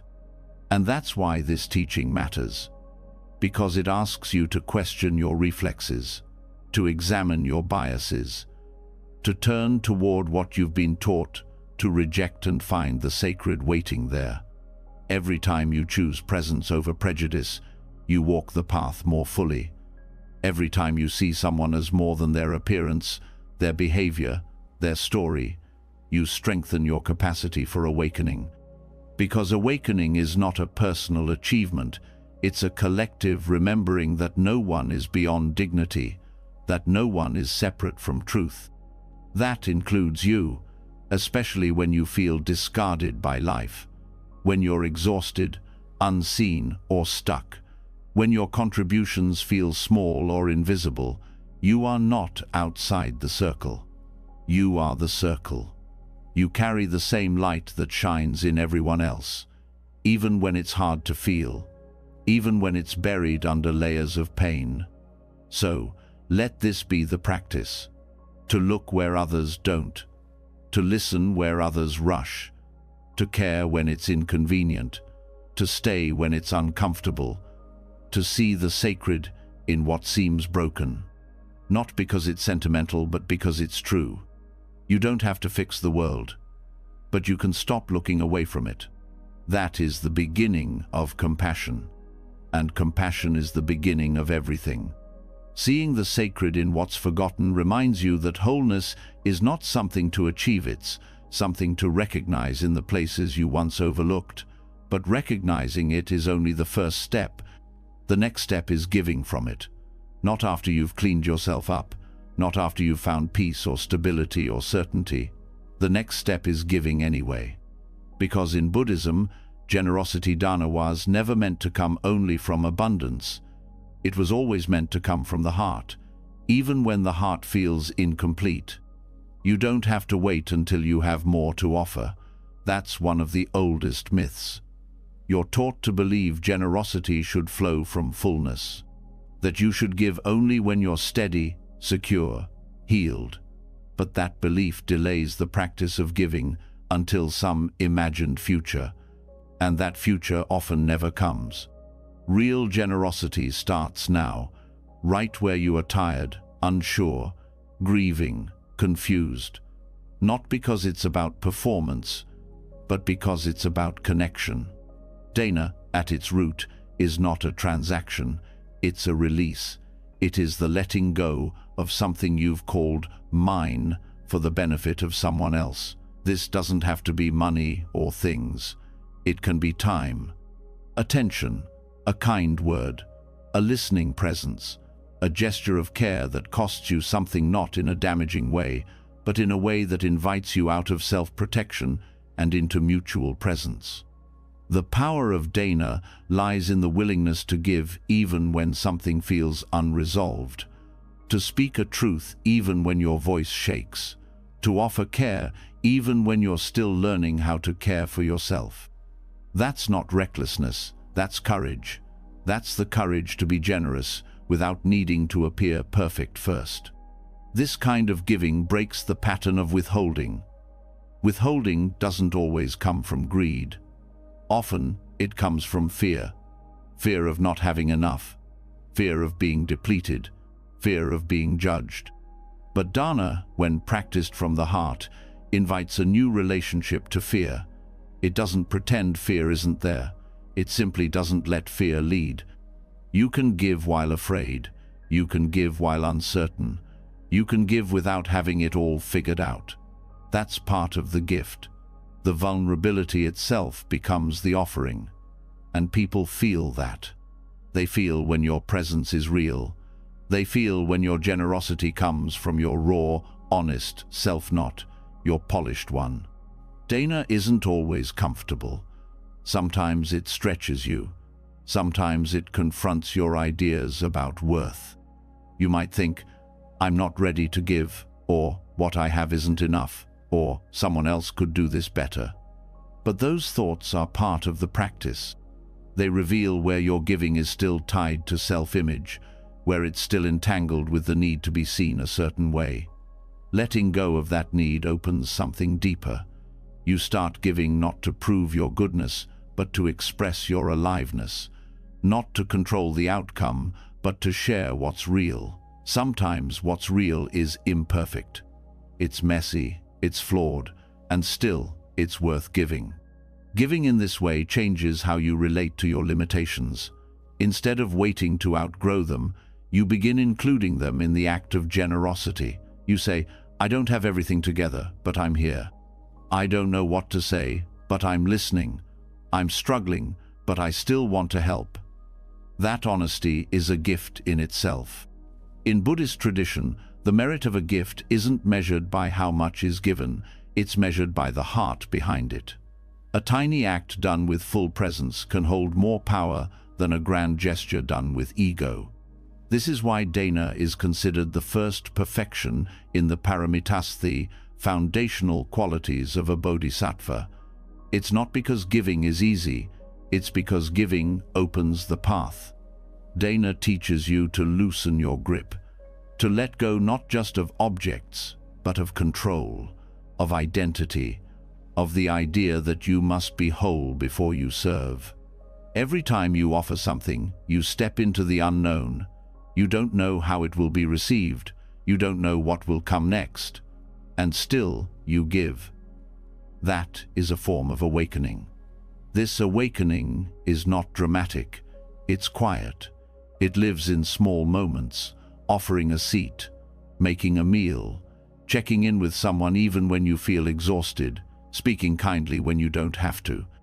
These moments matter, not because they fix anything, but because they keep the heart open. Generosity practiced in this way becomes a kind of meditation. It trains the mind to soften, to expand, to remember that connection matters more than self-image. You start noticing how often you want to retreat, how often you feel like withdrawing, not because you're selfish, but because you're afraid to be seen in your humanness. Dana asks you to show up anyway. This doesn't mean abandoning your boundaries. True giving includes self-respect. It knows when to say yes and when to rest. It knows that generosity without integrity becomes self-erasure.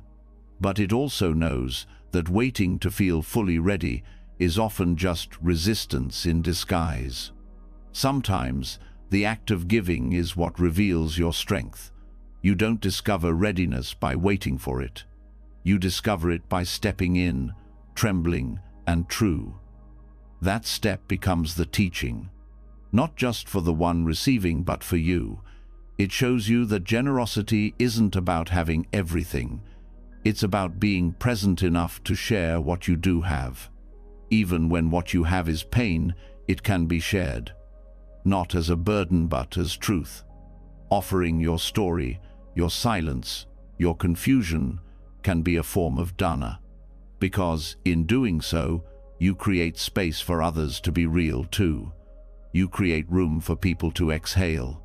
This kind of giving builds community, not the kind based on performance or appearance, but the kind based on trust, on presence, on mutual imperfection. You begin to see others not as objects of your generosity, but as mirrors. What you give is part of what you receive. The connection itself is the reward. And when you're on the receiving end, this understanding deepens. You stop feeling shame for accepting help.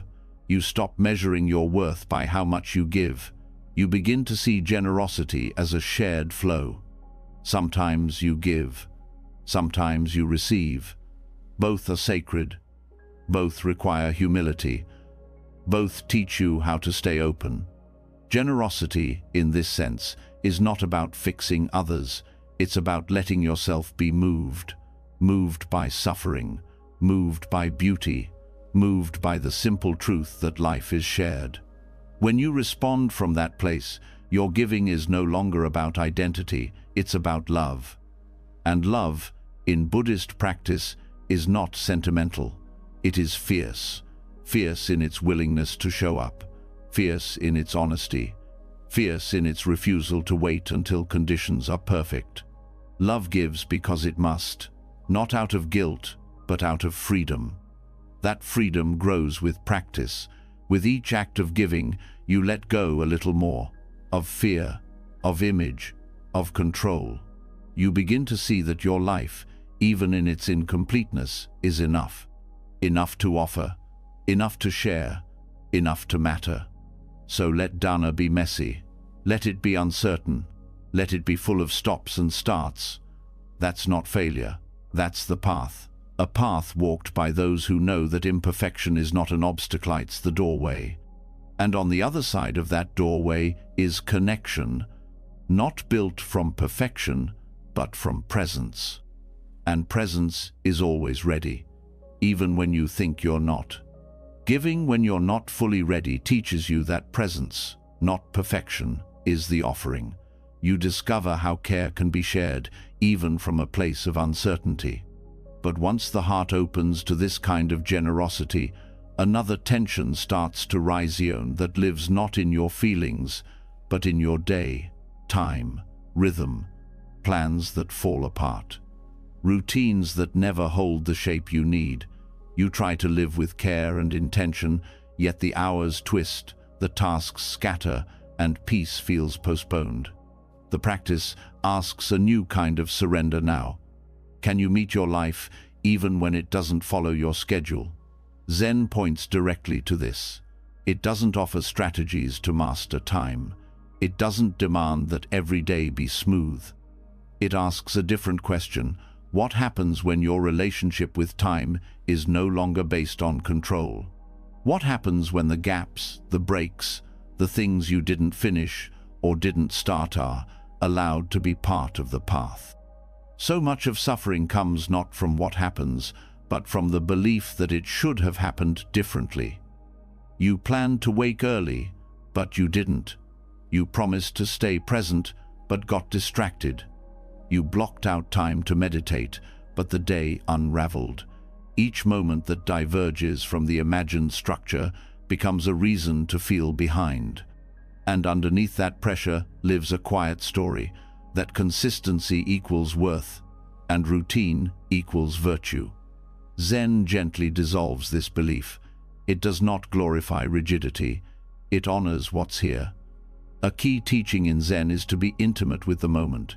That includes the moments you didn't plan for, the interruptions, the noise, the forgotten task, the nap that took too long, the start that came too late. If you meet even these with attention, the path continues. If you bring breath into the irregular rhythm, practice remains alive. This means your peace no longer depends on the shape of the day. It depends on how you show up inside it. The mind may say, "I'm off track," but Zen asks, track compared to what? The concept of being behind is built on comparison. You compare today to yesterday, this week to last week, yourself to an ideal that lives only in your head. But awareness doesn't live in comparison. It lives in contact, and contact can happen whether the dishes are done or not. Many people seek spiritual clarity through routines, and its true discipline can be nourishing.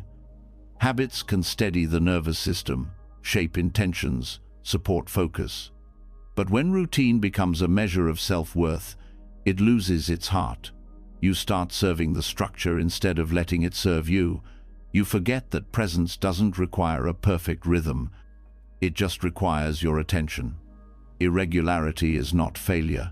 In fact, it may be the most honest expression of life.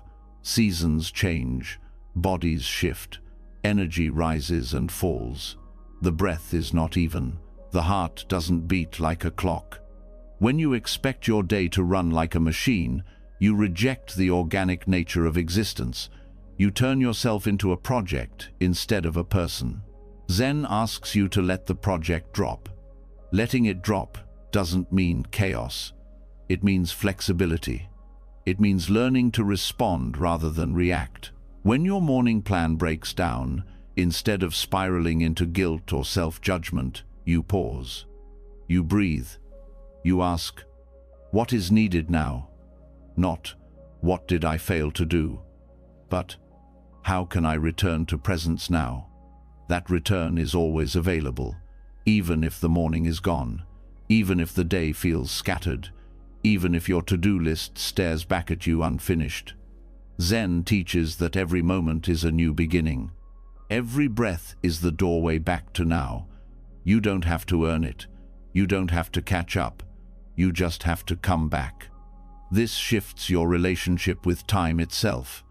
Time stops being a threat. It becomes a field, something you move through, not something chasing you.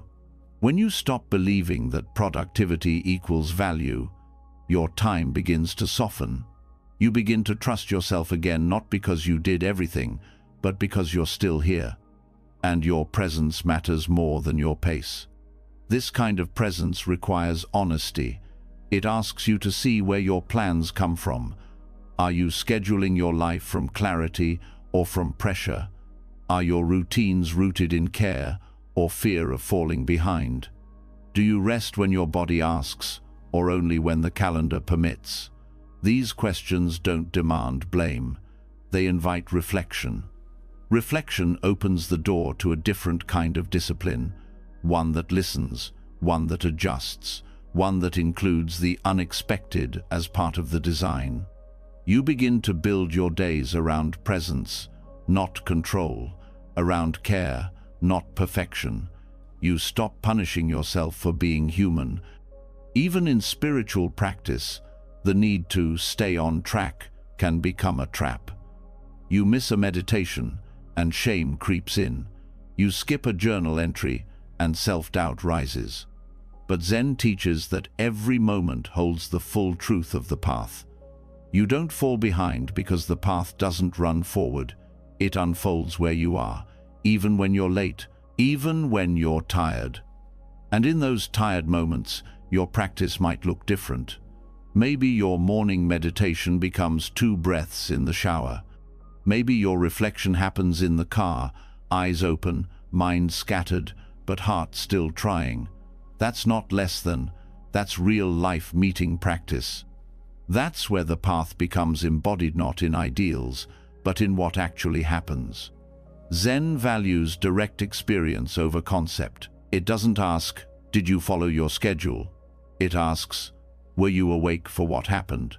That wakefulness may arise in unexpected ways, in delays, in mess, in the quiet realization that you've been rushing all day and forgot to feel your feet. That realization is the path. That noticing is the practice. When you start relating to broken schedules this way, your nervous system can relax. You stop living in fight or flight against your own calendar. You begin to make room for life's unpredictability. You start greeting interruptions not as failures, but as invitations. Not because they're convenient, but because they're honest. Honesty matters more than efficiency. It allows you to stop performing your life and start living it. It makes space for gentleness, for the truth that you're not a robot. That energy is finite. That moods change. That care sometimes takes longer than you expect, and that none of this disqualifies you from being present. Presence doesn't always look organized. Sometimes it looks like pausing in the middle of a mess and feeling your breath. Sometimes it looks like scrapping your plan because your heart needs something different. Sometimes it looks like canceling, slowing down, or saying no. These are not failures. They are practices in themselves. You also begin to relate to others differently. When your own relationship with time softens, so does your judgment of others who run late, change plans, or show up scattered. You start to see that everyone is carrying something. That punctuality doesn't equal goodness. That intention often matters more than execution.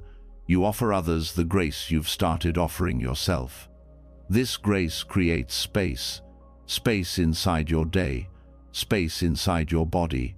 You no longer cram every hour with obligation. You leave room for breathing, for mistakes, for nothing at all. That nothingness is sacred. Zen calls it mu emptiness, not absence, but possibility, the place where presence can rise. And from that presence, a new kind of rhythm begins to grow. Not one imposed from outside, but one felt from within. A rhythm that changes with your needs, that adapts to your body, your emotions, your environment. That holds structure without force. That makes room for the unexpected. You start living from that rhythm. You stop measuring success by how closely your day matched your plan. You begin to trust how it unfolded. That trust doesn't make you lazy. It makes you alive. It brings you into contact with the moment you're in, not the one you thought you should be having. Zen practice lives in these small shifts, in how you speak to yourself when the plan falls apart, in how you breathe when the delay comes, in how you return not to the schedule but to the truth. The truth that life is not a checklist, that presence is not a task, that awareness is not bound by time. You are allowed to live irregularly. You are allowed to move slowly. You are allowed to not finish everything. You are allowed to forget and begin again. The path does not close when you miss a step. It waits, quietly, kindly, for your return.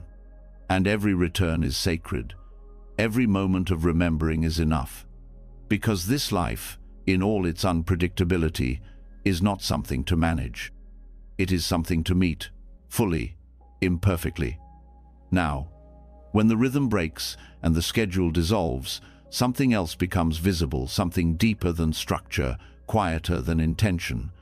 In the gaps between plans and outcomes, there's a kind of silence. A space that doesn't demand you to catch up or do more. It simply allows. At first, it might feel like failure, but if you stay, you start to see it differently. This is not emptiness as absence. It is emptiness as openness. And in Buddhism, that openness holds everything, especially what you thought had no place. Emptiness shunyata is one of the most misunderstood teachings in the Dharma. It's not about nihilism or meaninglessness. It's not saying life is hollow or pointless. It's pointing to something else entirely. The insight that everything arises in dependence, without fixed identity, without solid core. Everything you experience, emotions, thoughts, bodies, identities, made of changing conditions. Nothing stands alone. Nothing is unchangeable. Nothing is stuck being only what it appears to be. This is not a rejection of reality. It's a clearer way of seeing it. Because when you believe that things have a fixed essence, you start clinging to them. You cling to your roles, to your ideas about how life should look, to your expectations of yourself and others. And when those expectations are not met, you suffer. Not just because things didn't go as planned, but because you thought they had to. Emptiness dissolves that. When you understand that there's no solid me that needs to be protected, perfected, or defended, the pressure softens. You don't disappear. You're still here, but the false layers fall away. The parts of the self that were tightly held begin to loosen. You're no longer defined by what you achieve or how well you follow a plan. You're no longer trapped in a permanent identity. You become fluid, responsive, open. And in that openness, imperfection is not a threat. It's just part of the appearance, just one of the changing conditions. A mistake is not a crack in who you are. It's a shift in the moment. An emotion is not a flaw in your nature. It's a movement within awareness. Everything becomes workable, no because it's all pleasant, but because it's all held lightly. This lightness does not mean detachment in the cold sense. It means intimacy without clinging. It means being close to life without being caught in it. It means seeing yourself and others not as fixed personalities, but as unfolding experiences. When you truly see emptiness, blame loses its meaning. There's no permanent self to insult. There's no failure that can define you. What happens, happens. And from that place, you respond instead of react. That response is not passive. It can be deeply engaged, but it's flexible. It doesn't carry the weight of proving who you are. It doesn't need to perfect everything to feel okay. It recognizes that whatever is arising, joy, fear, chaos, peace is part of the dance. Not a problem to fix, but a wave to meet. Emptiness also allows space for others to be fully human. When you stop expecting yourself to be consistent and flawless, you stop demanding that from people around you. You no longer freeze others in old roles. You stop needing them to always behave a certain way to match your comfort. You begin to see that they, too, are not solid. They are in motion. They are doing what they can, shaped by conditions you may never fully understand. That kind of seeing is compassionate. It doesn't mean you excuse harm.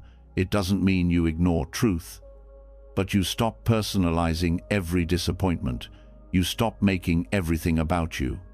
You begin to breathe around conflict because you see it for what it is: temporary, conditioned, empty of inherent identity.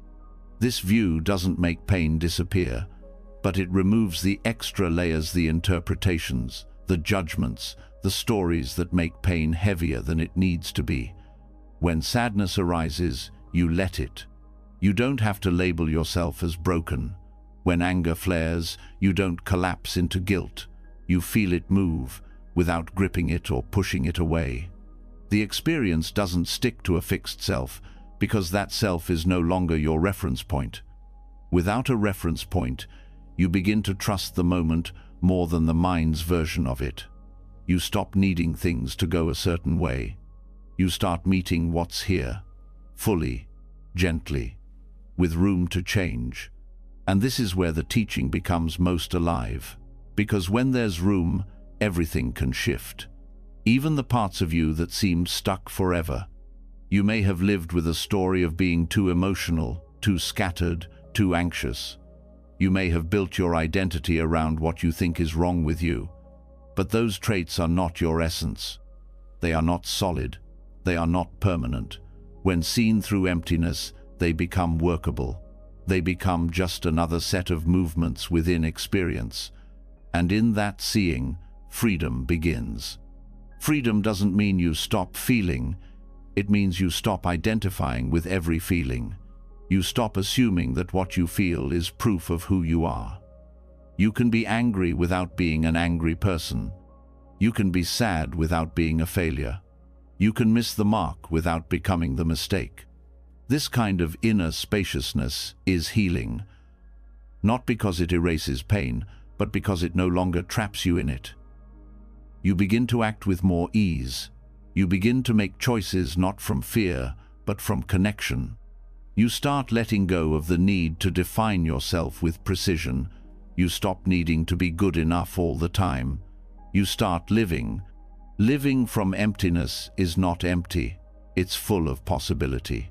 When you're no longer bound by rigid ideas of who you must be, you have room to grow, to change, to meet each day without dragging all your old identities into it.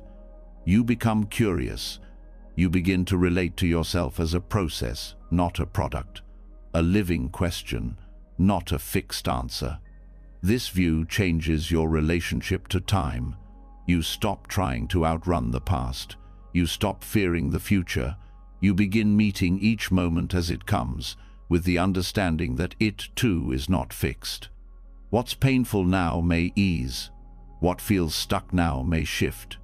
You don't need to force it. You just need to stay present with it. That presence creates the conditions for movement. Movement arises naturally when there is space. That's what emptiness offers. It's not a void. It's a release from tightness, from pressure, from having to get it right all the time. It welcomes your flaws because it doesn't see them as wrong. It sees them as part of the unfolding. It gives them room to breathe. And in that breathing, something softens. That softness makes transformation possible, not because you finally fixed yourself, but because you stopped holding so tightly. You stopped clutching your identity. You stopped resisting what wanted to move. The practice became less about improvement and more about allowing. And through allowing, things began to shift. Even relationships benefit from this. When you stop needing others to validate your worth, you can love more freely. You don't perform. You don't cling. You don't fear their imperfections because you're no longer terrified of your own. You can be honest. You can listen. You can forgive more easily, not because you forget, but because you understand. Understanding deepens as you practice. Emptiness is not a theory to memorize. It's a way of being that grows with time. At first, it may sound abstract, but slowly, through daily life, it becomes tangible. You notice it when you stop reacting so quickly, when you stop needing to win an argument, when you notice a thought and let it pass, when you feel pain but don't collapse into it. Each of these moments reveals the freedom that comes from non-grasping. And this non-grasping isn't passive, it's awake, it's grounded. It knows when to act, when to rest, when to speak, when to listen. It knows that because it's not trapped in identity. It's not clouded by the fear of being wrong. It responds instead of defends. It adapts instead of controls. Adaptability is a mark of freedom. When you no longer need to preserve an image of perfection, you can meet what arises without fear of losing yourself. Because you're no longer holding on to a fixed self. You're letting go. And in that letting go, you find yourself not in a new image, but in the space that holds all images. That space is not something far away. It's right here, between the breath and the thought, between the action and the impulse, in the pause before the story begins. That's where emptiness lives, not as nothing, but as openness, as the ground that lets everything come and go without getting stuck. When you trust that ground, you no longer need to be perfect. You no longer need to prove your worth. You simply show up. You stay present. You move with what's true.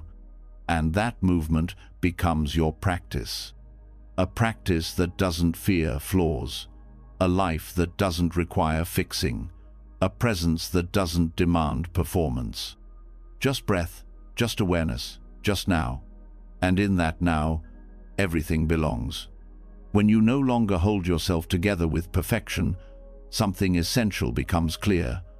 Presence is not built in flawless conditions. It arises from how you meet reality exactly as it is. And this is never more obvious than when you sit down to meditate. You want peace, but the mind resists. You want stillness, but thoughts multiply. You want focus, but instead you're replaying conversations, making plans, or wondering if you're doing it wrong. This isn't a failure, it's the very heart of the path. Distracted meditation is not a sign you're unfit for practice. It is the practice. Because what you meet on the cushion is not a clean slate, it's the same messy, layered, restless mind you carry into every moment of your life. Meditation does not create distraction. It reveals it. It shows you with honesty and precision how attention behaves when you stop trying to control everything. That honesty is uncomfortable.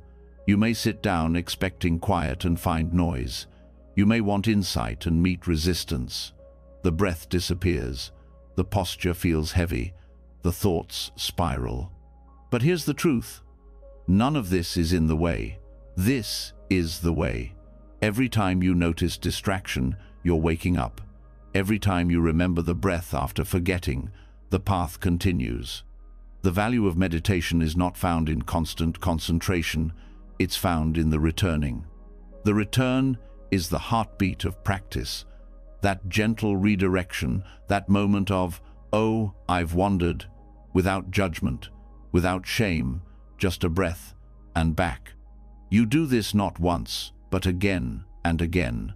Sometimes it feels like you're starting over every few seconds. That's not failure. That's repetition. And repetition is how the mind learns to soften. This repetition trains a new kind of awareness that stays close to experience without forcing it to change. You stop waiting for the perfect session. You start meeting the session you're actually in. And in doing so, you meet yourself. Not the version you wish you were, but the version that's here, thinking and breathing and trying. Trying is sacred, even when it's clumsy, even when it's full of doubt. Meditation is not about perfect stillness, it's about honest attention. And honest attention often includes noise. It includes the mental chatter, the emotional tension, the body's fidgeting, the pull to check the time. These aren't barriers. They are invitations to see how the mind works when you stop distracting it from itself. This seeing is what builds wisdom, because once you recognize how thoughts arise, how they pull you in, how quickly you believe them, you begin to loosen your grip, not by force, but by familiarity. Thoughts stop being commands. They become experiences. They arise, stay for a bit, and pass. The same with feelings. The same with cravings.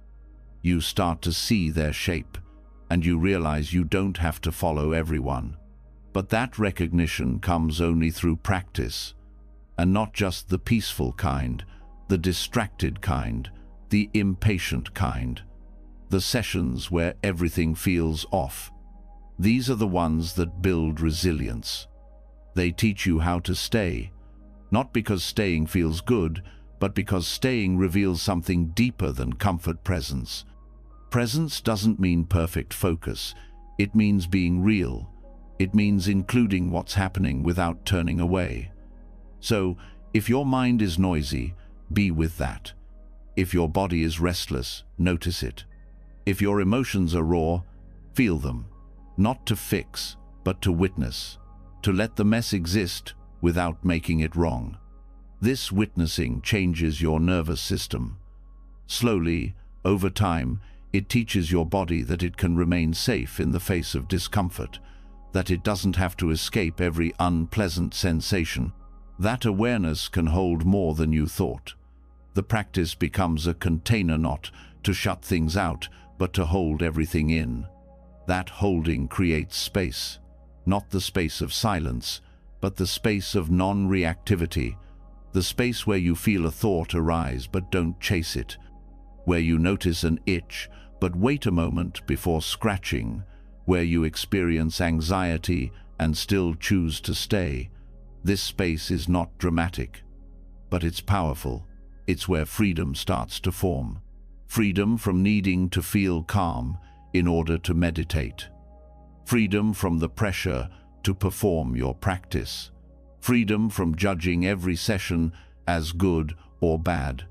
You begin to see that even the scattered sits are part of the path, even the ones where you lose the breath over and over again, even the ones where you want to quit 5 minutes in, because those are the sits that teach humility. They show you the mind as it is, not as you want it to be. And seeing the mind clearly is the first step in understanding it. You stop trying to force discipline and start cultivating compassion. You meet your thoughts like visitors instead of enemies. You stop fighting distraction and begin learning from it. Each form of distraction carries its own wisdom. Restlessness might show you where energy is stuck. Daydreaming may reveal where your longings live. Resistance might point to the fear of feeling something real. These aren't problems to fix, they're maps. They show you where attention goes when you stop controlling it. And once you know that, you can begin to train it. Training doesn't mean suppression. It means shaping the conditions gently over time. You choose to sit. You choose to return. You choose to stay a little longer, even when it's hard. These small choices accumulate. They create a new habit, not of controlling your mind, but of being with it, of meeting it again and again, no matter what it's doing. Over time, you begin to notice patterns, how the same thoughts visit every day, how certain postures stir certain emotions, how your mind tightens in specific ways. This familiarity deepens your relationship with yourself. You start to sense the texture of your mental habits, and that sensitivity allows you to respond with care. You may even begin to find ease in the middle of the mess, not because it's gone, but because you've stopped resisting it. The sound outside no longer pulls you out of practice, it becomes part of the practice. The tension in your shoulders no longer feels like a problem, it becomes an object of awareness. The judgment in your mind no longer defines you, it becomes another passing wave. This integration is what makes meditation real. It's not about escaping life, it's about entering it more fully. The cushion is not a place to perfect yourself. It's a place to be with yourself, without editing, without performance, without needing the moment to be different. That kind of presence begins to move off the cushion. You notice when your mind wanders during a conversation. You catch yourself reacting and pause instead. You feel your breath before answering a difficult question. These moments are the fruit of sitting in the mess. They don't come from smooth, perfect sessions. They come from the practice of coming back, over and over again. Coming back is everything. It doesn't matter how many times you drift. What matters is the choice to return. Every return is a victory. Every return is a moment of clarity. Every return is a reminder. You are not your distraction. You are the awareness noticing it. And that awareness is always here, waiting for your attention. There's no need to wait for the perfect moment to practice. The perfect mood, the perfect environment. Practice begins wherever you are, in whatever state you're in. It meets you in your exhaustion, your restlessness, your overwhelm. And it teaches you to sit down anyway, to breathe anyway, to return anyway. Because the mess is not the problem, it's the path. And mindfulness is not a state you achieve, it's the act of remembering what's already true, that you can be present in the middle of your life, not just in the quiet parts, but in the noise, in the discomfort, in the distraction. That's where real meditation lives, not in silence, but in staying, not in stillness, but in return. And in that return, again and again, the practice becomes yours, not as an escape, but as a way to live. Sitting with the mess reveals something quietly profound. You were never the only one struggling to stay present. Everyone's mind wanders. Everyone forgets. Everyone returns. But often, that truth is hidden behind silence, behind effort, behind the unspoken wish to seem composed, collected, focused. The deeper realization isn't just that your practice includes distraction, it's that so does theirs. And once this truth is seen clearly, something larger comes into view. The spiritual path is not walked alone, and it is not always walked in sync. Community Sangha is one of the three jewels of Buddhism. It's held up as essential, as sacred, as support for the path. But what's often left unsaid is how complex that support can be. The Sangha, like the self, is never perfect.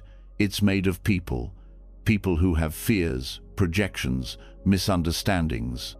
People who want to be seen, but don't always know how to reveal themselves. People who are healing, but not healed. And in that, community becomes both a place of refuge and a place of friction.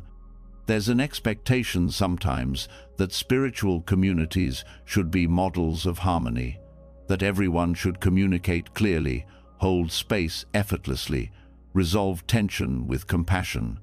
When that doesn't happen, it can feel disillusioning. You might think, I thought this space was different. But expecting perfection from community creates the same suffering as expecting it from yourself. It replaces connection with performance. It replaces honesty with pressure.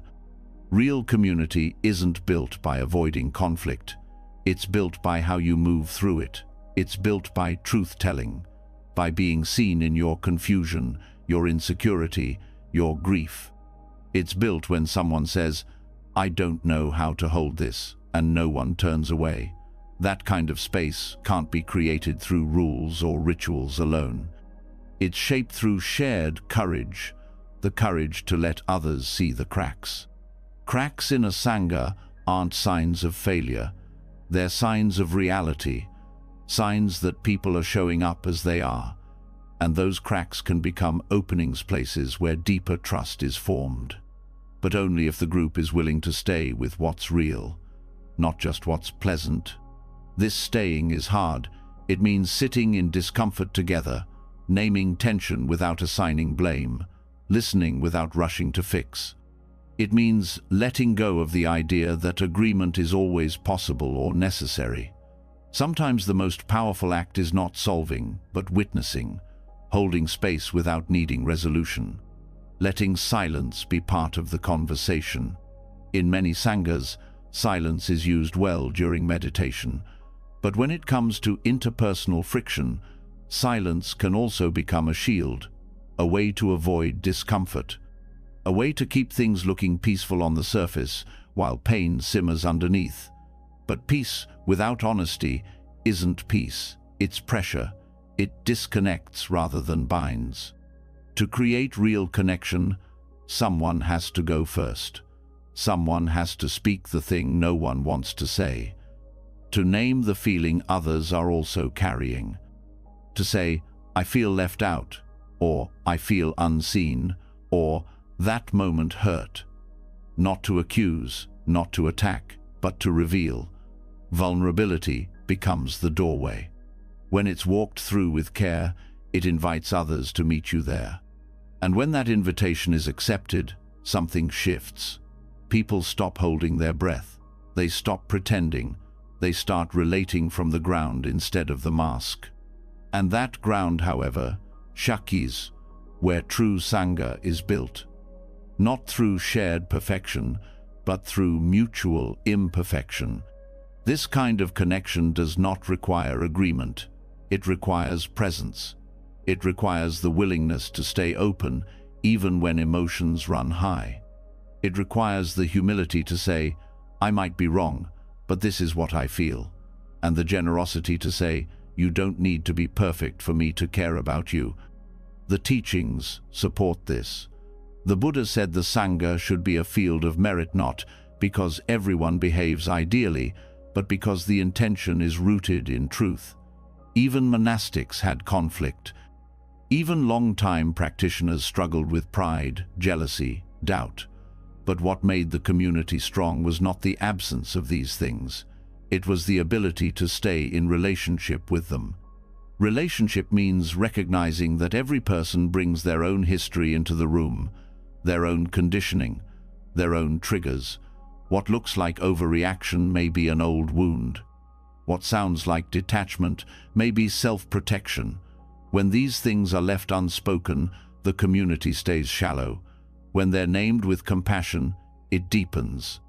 Depth in Sangha doesn't mean constant emotional processing. It means creating a space where truth is not feared, where silence is not used to suppress, but to support, where listening isn't just polite, but sincere, where no one is trying to be the most awakened person in the room. When people stop trying to perform insight, vulnerability becomes safer. The competition fades. The mask of constant composure softens. People begin to speak in real voices. They laugh without needing it to be mindful. They cry without apologizing. They support one another, not because it looks good, but because they care. Care is what keeps Sangha alive. Not structure, not agreement, not uniformity, just care. And care is messy. It means holding someone in their uncertainty. It means making room for tension without trying to erase it. It means letting the community evolve, not into something smoother, but into something more real. And sometimes, real includes rupture. Sometimes people leave. Sometimes the bond breaks. Sometimes someone says something that can't be easily taken back. These moments hurt. They challenge your ideas of spiritual space, but they are part of the path. Not because the pain is ideal, but because healing it requires honesty, humility, and love. Forgiveness becomes part of the practice, not just for others, but for yourself.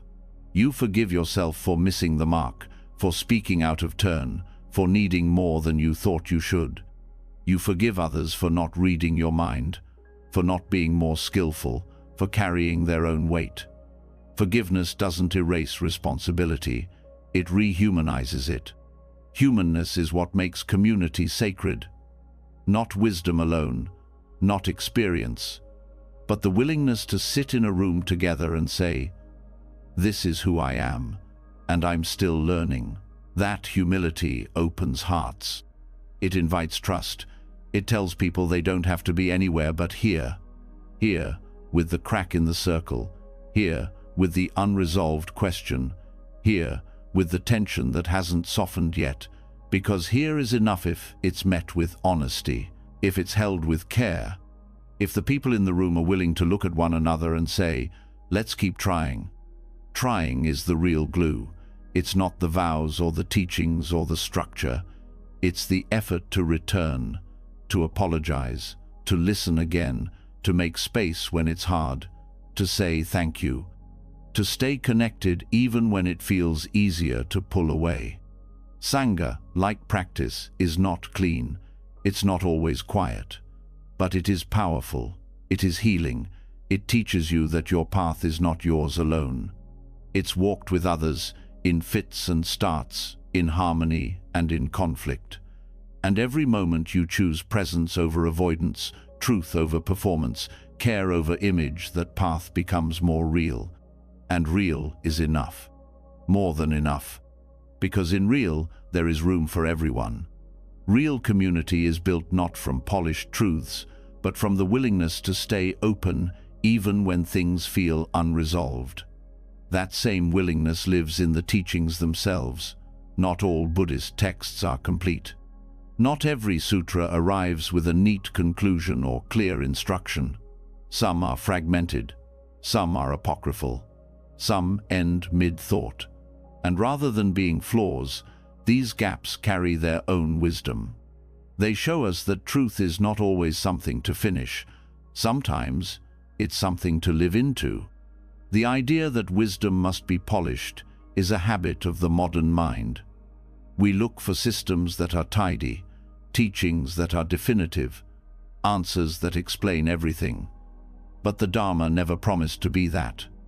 The Dharma promised to point. And many of its most powerful teachings do not wrap things up. They leave space. They invite reflection. They trust your experience to complete the sentence.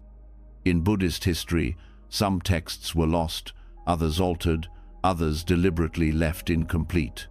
There are sutras that begin but never end, dialogues that fade mid-conversation, teachings that leave key terms undefined.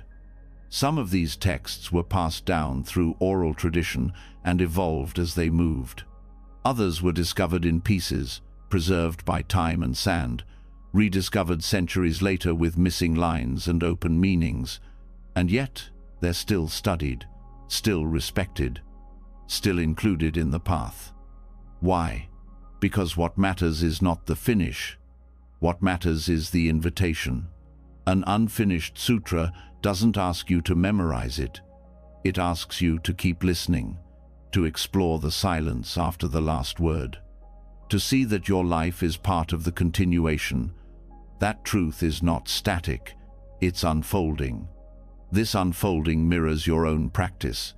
Your insight doesn't arrive all at once. Your growth doesn't follow a clean arc. There are gaps, there are pauses, there are chapters that don't yet make sense. And that doesn't make your path broken. It makes it alive. Just like the sutras, you are not finished, and you don't need to be. Many of the earliest Mahayana texts were written to challenge fixed interpretations. They weren't just teachings, they were questions. They took earlier forms of the Dharma and opened them wider. They introduced paradox, poetic language, contradiction. The Heart Sutra says, form is emptiness, emptiness is form, and then stops short of defining what that actually means. It doesn't explain the mystery. It hands it to you. That handing is an act of trust. It trusts your capacity to sit with the incomplete, to feel your way through meaning rather than rush to grasp it. That's a different kind of learning. It's not about collecting knowledge. It's about transforming perception. And transformation doesn't happen in the mind alone. It happens through experience, over time, often through confusion. Confusion is not a problem in this tradition. It's a stage, a place where certainty dissolves and new insight can arise. An unfinished teaching lets you stay in that space. It doesn't rush to resolve. It doesn't smooth out the tension. It lets you wrestle, reflect, explore, and in doing so, it meets you where you are not, where you're supposed to be. That's why some teachers deliberately speak in riddles, why koans are left unanswered, why some texts contradict themselves on purpose. Because the goal is not to hand you a perfect system. The goal is to shake loose your attachment to fixed views, to help you see that even the teachings themselves are not ultimate truths. They are skillful Minsu Paya pointers towards something you must taste directly. Even the Buddha said this. He described his teachings as a raft, meant to help you cross the river, not to be carried forever.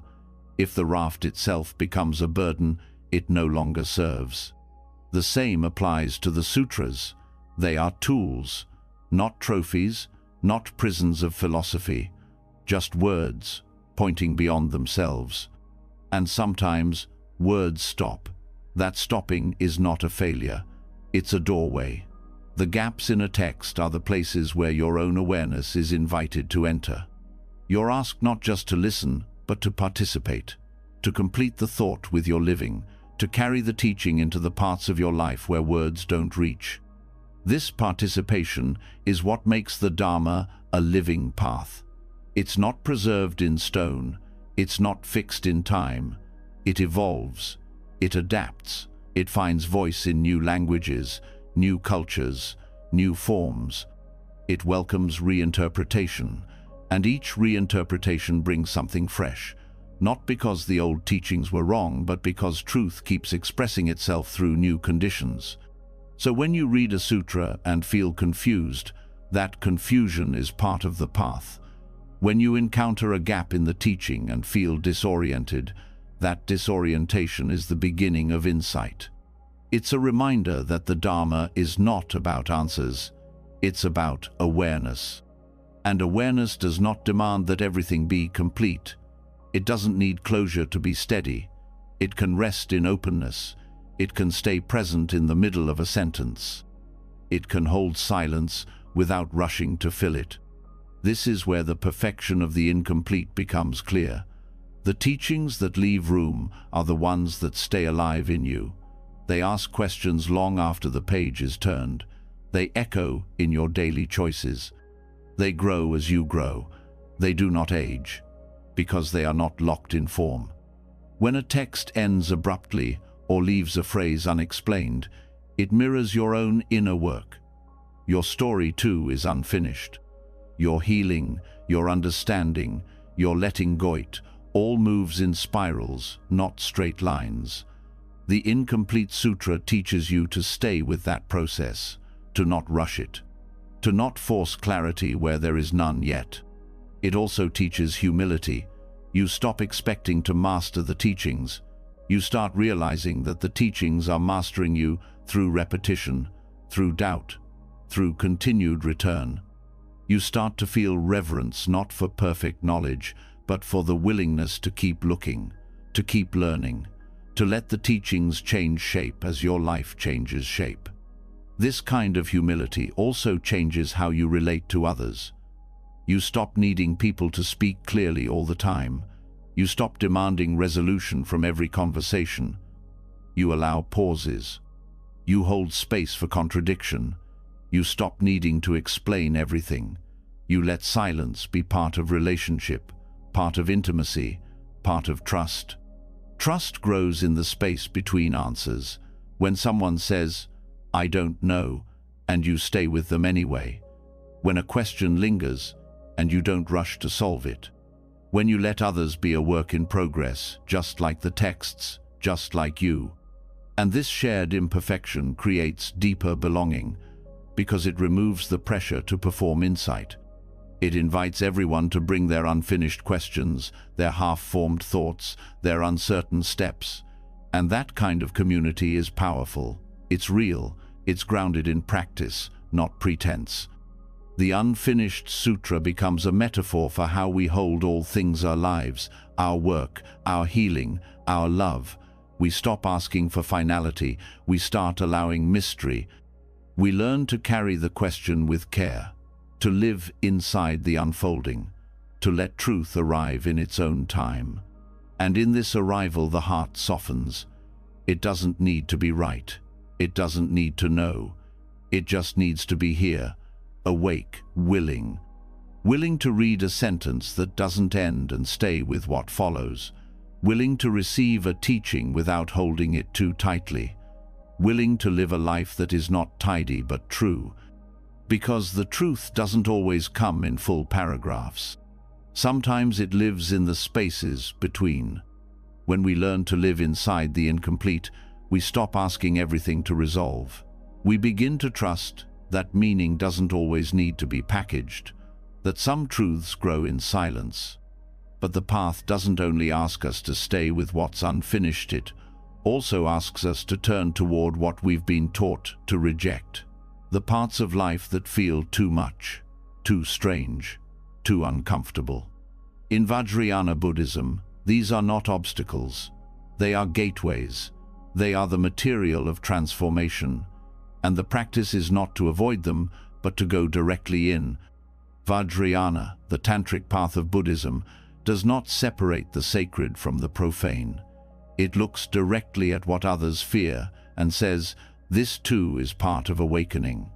While many traditions emphasize purity and renunciation, Vajrayana holds a different view. It teaches that enlightenment does not lie on the other side of difficulty, but right in the middle of it. That the path to liberation goes through, not around, the very things we usually try to avoid. This includes what is painful, what is shameful, what is taboo, desire, rage, lust, death, fear. These are not seen as dirty in themselves. They are seen as powerful energies that, if met with awareness and trained insight, can be transformed into fuel for the path. The teachings don't glorify indulgence. They don't suggest you act on every impulse. But they ask you not to deny what's there. They ask you to work with it consciously. One of the central insights of the tantric view is that everything has Buddha nature. Not just peaceful emotions, but turbulent ones. Not just wisdom texts, but the body. Not just monasteries, but cemeteries. The places most people avoid these become sacred grounds for tantric practice. In ancient India, some of the most advanced practitioners meditated in charnel grounds, surrounded by death and decay, precisely because these environments stripped away pretense. There was no way to pretend life was tidy there, and so it became the perfect place to face truth without illusion. This approach might seem extreme, but it's rooted in a deep understanding of how the mind works. Avoidance strengthens fear. Suppression buries energy without dissolving it. But direct awareness, fierce, honest, unflinching, can digest even the darkest experience. In Vajrayana, transformation is not done by escaping impurity. It's done by realizing there is no fixed impurity in the first place. What we call impure is often just misunderstood, or feared, or hidden. But when we bring it into the light of practice, it reveals its nature. Anger becomes clarity. Desire becomes connection. Grief becomes tenderness. Not because these feelings are changed from the outside, but because their deeper qualities are revealed when we meet them without judgment. Tantric methods often use symbols and imagery that challenge conventional ideas. Wrathful deities, skeleton dances, offerings of substances that would be considered inappropriate in other traditions. These are not decorative, they are psychological mirrors. They are tools meant to shake the practitioner out of the dualism between pure and impure, holy and profane, worthy and unworthy. They teach the mind to stay steady in the face of what once felt unbearable. This steadiness is not passive, it's born from training. A tantric practitioner does not simply embrace discomfort without preparation. They are guided by a qualified teacher. They build strong foundations in ethics, compassion, and concentration. Only with this base does the deeper work begin the turning toward what others avoid, and the recognition that even this, too, can be a gate to wisdom. One of the most radical aspects of this path is its rejection of spiritual bypassing. You are not asked to float above your shadow, but to sit with it, to look directly into the eyes of your confusion and not turn away. This creates a different kind of awakening, one that is not based on escaping suffering, but on transforming it from the inside out. This transformation is not about fixing, it's not about becoming someone else. It's about recognizing that what you thought disqualified you is actually part of your path. That the anger you feel, the urges you hide, the fears you've never spoken, they're not signs you're failing. They're materials for the work. This path also opens space for parts of identity that are often marginalized. Gender, sexuality, body difference, all of these, in a tantric view, are not distractions from the path. They are the path. The very energies you've been told to quiet might be the ones most alive with potential for awakening. You don't have to fit a mold to be worthy of practice. You don't have to hide your complexity. The complexity becomes the doorway. But this path is not about indulgence. It's about intention. The practitioner learns to hold power, not chase it, to witness difficult feelings without being consumed, to engage the world without getting lost in it. Tantric training refines this capacity through mantra, visualization, breath control, and deep meditative absorption. These are not mystical accessories, they are precise psychological tools designed to harness energy and return it to awareness. Awareness is the thread that weaves it all together. Without awareness, the confrontation with the taboo can become chaos. With awareness, it becomes liberation. You learn to see the root of every impulse, the story behind every aversion, the energy beneath every desire, and in seeing it, you're no longer ruled by it. The power of this path is not in its symbolism, it's in its honesty. It teaches that real awakening must include everything, not just the parts that feel spiritual. It must include your entire life, your confusion, your hunger, your mistakes. It doesn't ask you to be clean, it asks you to be present. Presence reveals that the division between sacred and profane is artificial. When you meet each moment with full attention, everything becomes part of the practice. Eating, arguing, crying, laughing, sex, silence. There is no moment outside the path, no experience too dark, no emotion too wild. This has profound implications for how you relate to your own healing. You stop waiting to be ready, you stop needing to be above it. You bring the pain in, you welcome the fear, you offer it to the practice. And slowly, the shame begins to dissolve, not because you finally became perfect, but because you stopped believing you had to. The tantric path is not for everyone. It requires maturity, grounding, and deep ethical clarity. But its central teaching is universal. Nothing is wasted. Not your wounds, not your confusion, not your longing. Everything you are can be transformed into the fuel for awakening if you're willing to meet it with truth. That truth includes discomfort, it includes mess, but it also includes immense beauty, a beauty that doesn't depend on purity, a beauty that rises from the willingness to see clearly, to feel fully, to live honestly.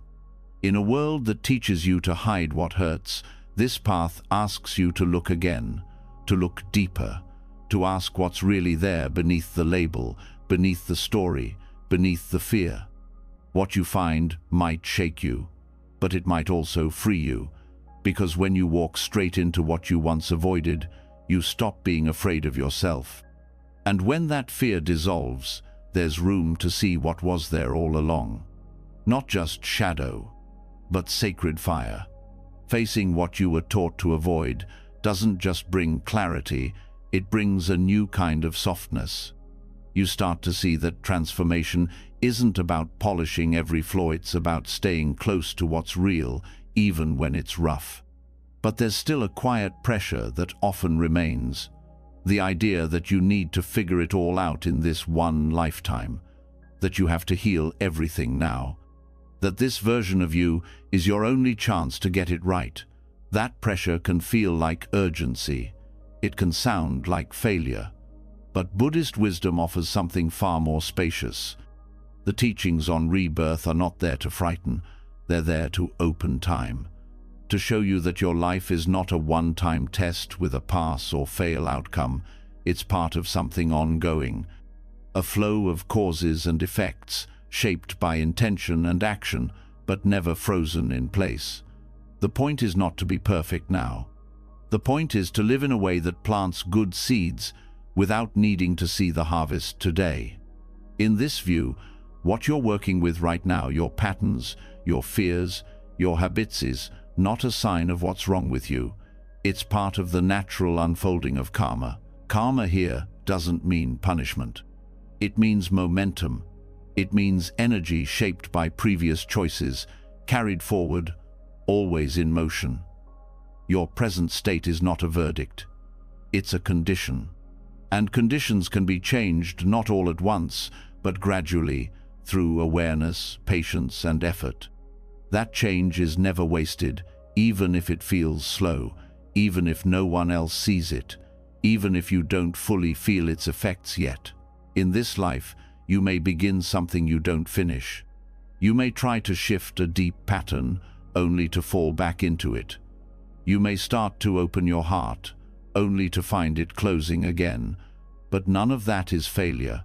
It's the real rhythm of growth. And the teachings remind you, even unfinished effort continues. Just as the body leaves traces, so does the mind. What you practice becomes part of you, not just now, but in the future. The kindness you show, the honesty you choose, the courage you build, none of it disappears. It shapes the stream of your being. It influences how future moments will unfold, whether in this life or beyond. That's why practice matters, not because it fixes everything instantly, but because it moves the momentum in a wiser direction. When you look at life through this lens, urgency dissolves. You stop treating your growth as a crisis. You stop measuring your worth by how much you've accomplished by a certain age. You begin to trust slow change. You begin to forgive incompletion. You begin to see that everything done with sincerity has value, even if it's not tidy. This view also brings relief. It reminds you that being human includes struggle, that there's no spiritual timeline you're falling behind on, that others are also moving through their own cycles, some fast, some slow, some visible, some hidden. Comparison begins to fall away. You stop asking, "Why am I not further along?" and start asking, "What can I tend to right now?" Right now is all that matters, not because it's all you'll ever have, but because it's the only place where anything can be done. The past can't be erased. The future can't be controlled. But this moment can be met with care. That care plants seeds. Some will grow quickly. Others will take years, maybe longer, but they grow. Rebirth is not only a teaching about lifetimes, it's also a metaphor for how change works inside you. Every moment you bring attention to something painful and meet it with compassion, that's a kind of rebirth. Every time you choose to pause instead of react, That's a new beginning. Every time you see something clearly that used to be automatic, the old self dissolves and something new appears. These small deaths and renewals happen all the time. You don't need to wait for another life to experience them. That means you don't need to panic when old patterns show up. You don't need to interpret difficulty as regression. You're not meant to move in a straight line. Some growth looks like stillness. Some clarity looks like confusion. What matters is not what it looks like. What matters is how you relate to it. Relating wisely means letting go of the idea that success is about completion. It means learning to walk even when you can't see the finish. It means trusting that the effort itself is enough. That showing up again and again, even with doubt, is an offering to the path. And offerings are never wasted. This perspective also helps soften your view of others. When you stop needing to be complete, you stop expecting others to be. You let people be in process. You let them have their patterns, their delays, their confusion. You don't excuse harm, but you stop needing everyone to meet your timeline. You start seeing others not as fixed identities, but as streams flowing through conditions, influenced by karma, always changing. That doesn't make you passive. It makes you humble. It reminds you that transformation takes time, and time itself is not linear. Someone may look stuck on the outside, but be undergoing deep internal change. Someone may seem peaceful, but be in the middle of something they haven't yet found language for. You begin to approach others with more gentleness, more patience, more space. Space is the fruit of this teaching. The space to be human, the space to grow slowly, the space to begin again, even after years of delay. This space invites you to breathe differently, to stop rushing to become someone else, to settle into the person you are, with the understanding that your becoming doesn't end here. In this spaciousness, forgiveness becomes easier, not just for others, but for yourself. You let yourself off the hook for not having it all together. You start to believe that you are allowed to be learning, that you're allowed to be unfinished, that even your struggle carries meaning not as punishment, but as part of the path. The path unfolds according to causes and conditions. You can't control all of them, but you can influence the present. That influence matters more than any outcome. When you speak with kindness even though it's hard, when you meditate even though your mind is restless, when you choose truth over comfort, those are real shifts. They ripple outward, they leave traces. And those traces remain. They don't need to be recognized. They don't need to be praised. They are part of the inner work that keeps going, that moves through lifetimes. When you live with that understanding, you stop grasping for finality. You begin to live from intention instead of anxiety. Intention means aligning with your deepest values. It means doing the next right thing, even when no one is watching. It means trusting that every moment of clarity, of care, of courage adds to the direction of your life. Not because it makes you perfect, but because it makes you honest. Honesty becomes your compass. You stop pretending you're further along than you are. You stop hiding your confusion. You start owning your questions. And from that honesty, something deeper grows, trust in the unfolding, even when it's slow. Slow isn't bad. In many cases, it's the only way real transformation happens. Fast change can be exciting, but it's often unstable. The kind of growth that endures is the kind that comes from consistent effort, from staying with discomfort, from letting go of urgency. Urgency often masks fear. Fear that you'll run out of time, fear that you'll never get it right. But if rebirth is real, there is time. Not infinite time to waste, but enough time to keep going, enough time to learn, enough time to return to the path, no matter how far you've wandered. This doesn't mean you should delay your practice. It means you can relax into it. You can stop performing. You can stop panicking. You can start to trust the process. the process that includes mistakes, that includes doubt, that includes long seasons where nothing seems to move. Even those seasons are part of it. Seeds germinate in the dark. You are not here to be perfect. You are here to grow. And growth isn't always visible.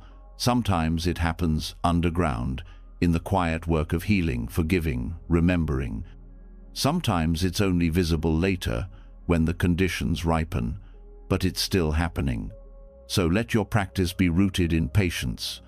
Let your choices be guided by care. Let your life be a work in progress, not a test. The goal is not to complete the journey all at once. The goal is to stay on it, with honesty, with intention, with the understanding that everything counts. Everything counts. Even this moment, even your pause, even your forgetting, especially your return. Letting go of urgency softens something deep inside. You begin to feel that you don't need to arrive anywhere all at once, that each step you take with care and honesty is enough. But even when you begin to trust your own timing, one voice often lingers, the one that measures, the one that compares, the one that tells you how far you should be. This voice is not loud to others, but it echoes through your mind. It follows your efforts, judges your pauses, doubts your progress. This is the inner critic, and it doesn't leave through willpower. It softens through kindness. In Buddhist practice, kindness is not a feeling, it's a discipline. Metta-loving kindness is not reserved for others. It is extended toward the places in you that are hardest to love. And often, the hardest place is the voice inside that is trying to protect you by being unkind. The perfectionist within, the one that never rests, that measures your worth in results.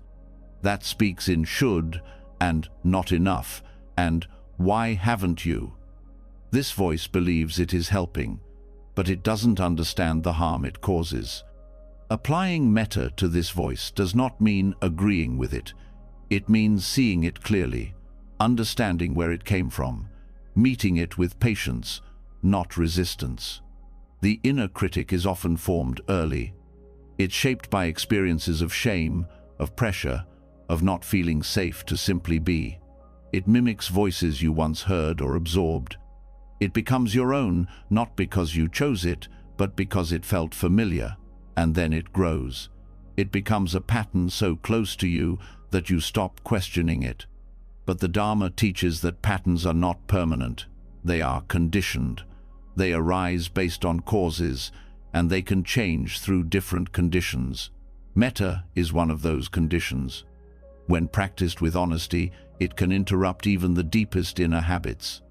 Not by arguing with them, but by meeting them with a different energy that says, you don't have to earn your worth. You are already enough to care for. This shift begins when you start noticing the voice, not as a truth teller, but as a habit. When it arises, you pause, you name it.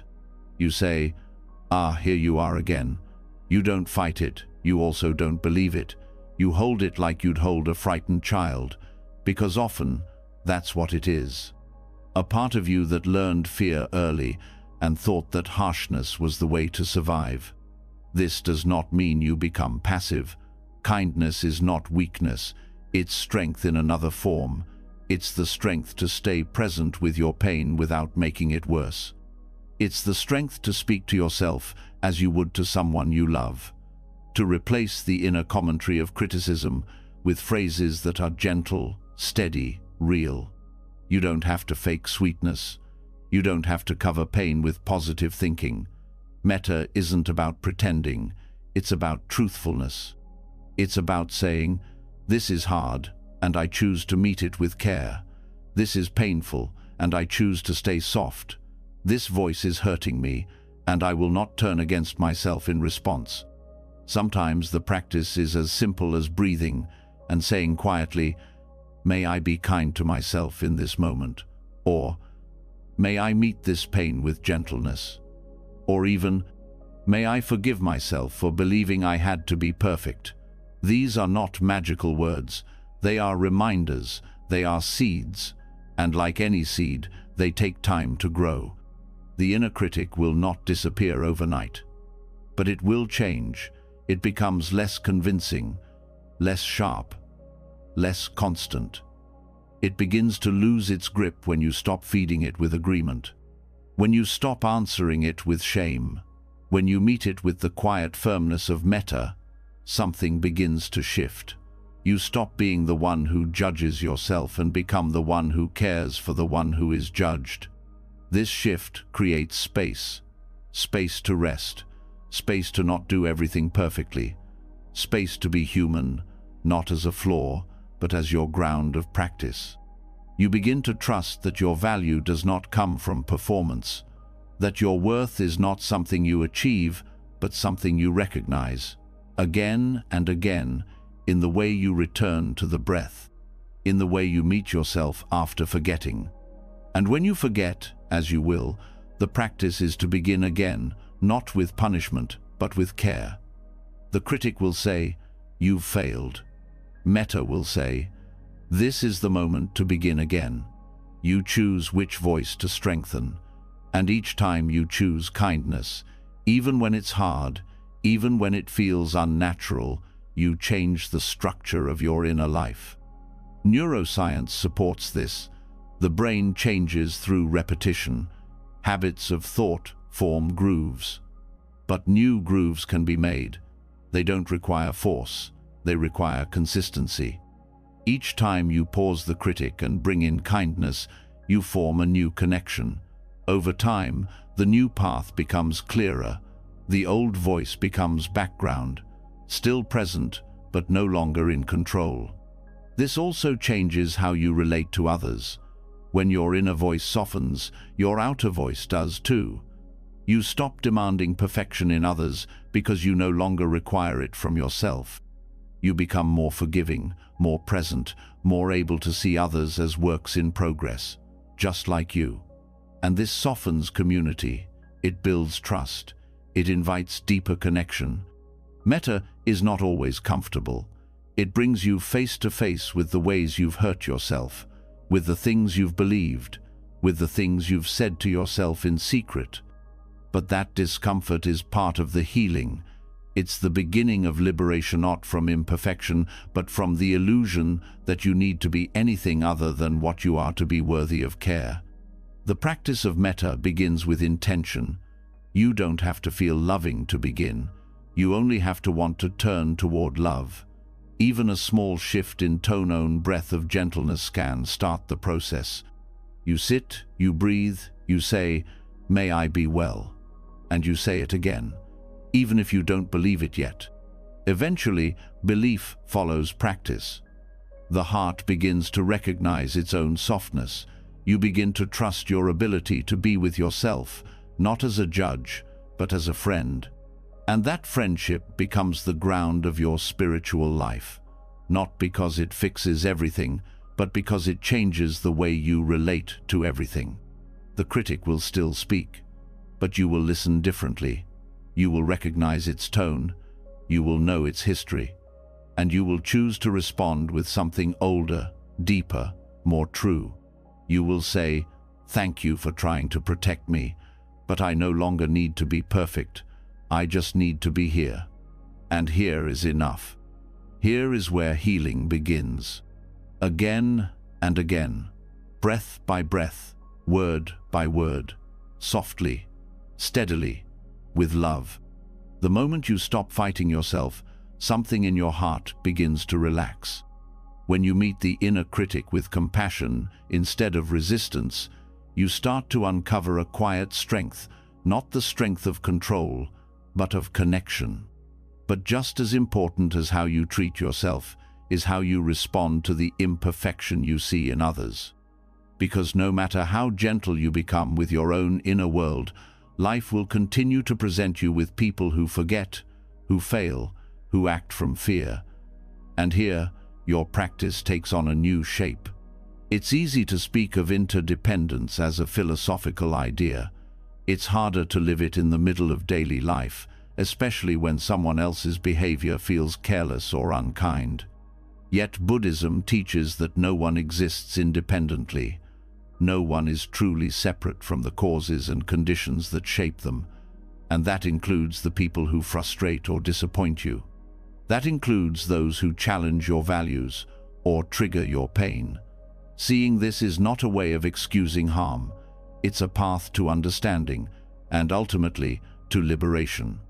When you look at someone else's imperfection, your mind often wants to categorize, to judge, to explain, to assign value. But behind that urge is a deeper process, a subtle attempt to reinforce a separate self. By making someone else wrong, you unconsciously affirm a position. You feel safer in your identity, more certain, more righteous. But this illusion of separation is what the Dharma invites you to see through. Accepting the flaws of others is not about condoning every action. It's about looking deeper, about recognizing that what you reject in someone else often reflects something unacknowledged in yourself. The mind wants to split reality into clean lines, good and bad, right and wrong, enlightened and deluded. But the practice asks a more uncomfortable question. What part of me is being revealed in this reaction? When someone speaks harshly, are you meeting their words or the story you've attached to them? When someone disappoints you, are you feeling their action or your expectation of who they were supposed to be? These moments are not just about relationship. They are reflections, mirrors, opportunities to see the ways you still cling to fixed identities, both yours and theirs. This is where interdependence moves from concept to insight. You begin to understand that your perception of others is shaped not just by their actions, but by your own lenses. Your conditioning, your pain, your hopes, your fears. And when you see that clearly, you stop assuming you're seeing the whole picture. You start to listen more, you pause before reacting. You let space return to the interaction. That space is a form of freedom. It breaks the habit of reactivity. It gives you a choice, not necessarily to accept everything, but to see it differently. To respond not from the small self, the one that wants to be right, but from the larger awareness that holds both you and the other person in a shared field of causes and effects. Everyone is shaped by forces they didn't choose. The habits they repeat, the wounds they carry, the mistakes they make all arise from a long chain of conditions. When you recognize this, your heart starts to soften, not into passivity, but into clarity. You see that others are not fixed characters in your story. They are beings in process, just like you. And that process includes forgetting, just as yours does. It includes ignorance, fear, grasping, and confusion. The same energies you meet on your cushion arise in everyone else. The difference is only in the form they take. This doesn't mean every behavior is equally skillful, but it does mean that every person is equally shaped by impermanence, by suffering, by longing to be free. When you let this truth guide how you relate to others, judgment turns into curiosity. You begin to ask, what might they be carrying that I can't see? Or, what pain is speaking through this behavior? You don't have to know the answer. Just asking the question creates room for compassion. This kind of compassion is not sentimental. It doesn't require you to like everyone. It asks for something deeper, to not build your identity around rejection, to not use someone else's faults to feel more secure in your sense of self. Because the moment you do, the illusion of separation grows stronger, and the illusion of separation is the root of suffering. This is why accepting the imperfection of others is a spiritual practice. It's not about being agreeable. It's about loosening the grip of ego. It's about recognizing that the qualities you resist in others are not enemies, they're teachers. They reveal where you still hold on, where you still divide, where you still need others to be a certain way to feel okay. Letting go of that need is hard. It means allowing people to be incomplete.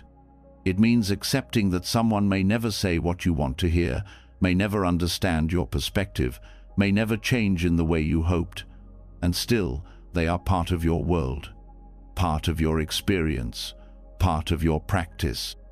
In accepting this, you stop making peace conditional. You stop tying your well-being to other people's behavior. You start resting more in the awareness that holds it all, the joy and the disappointment, the connection and the distance. And from that awareness, a different kind of relationship becomes possible, one that isn't based on control or agreement, but on shared humanity. That humanity includes contradiction. You may love someone and feel hurt by them. You may see someone's goodness and still feel the need to set a boundary. You may wish someone well and still choose distance.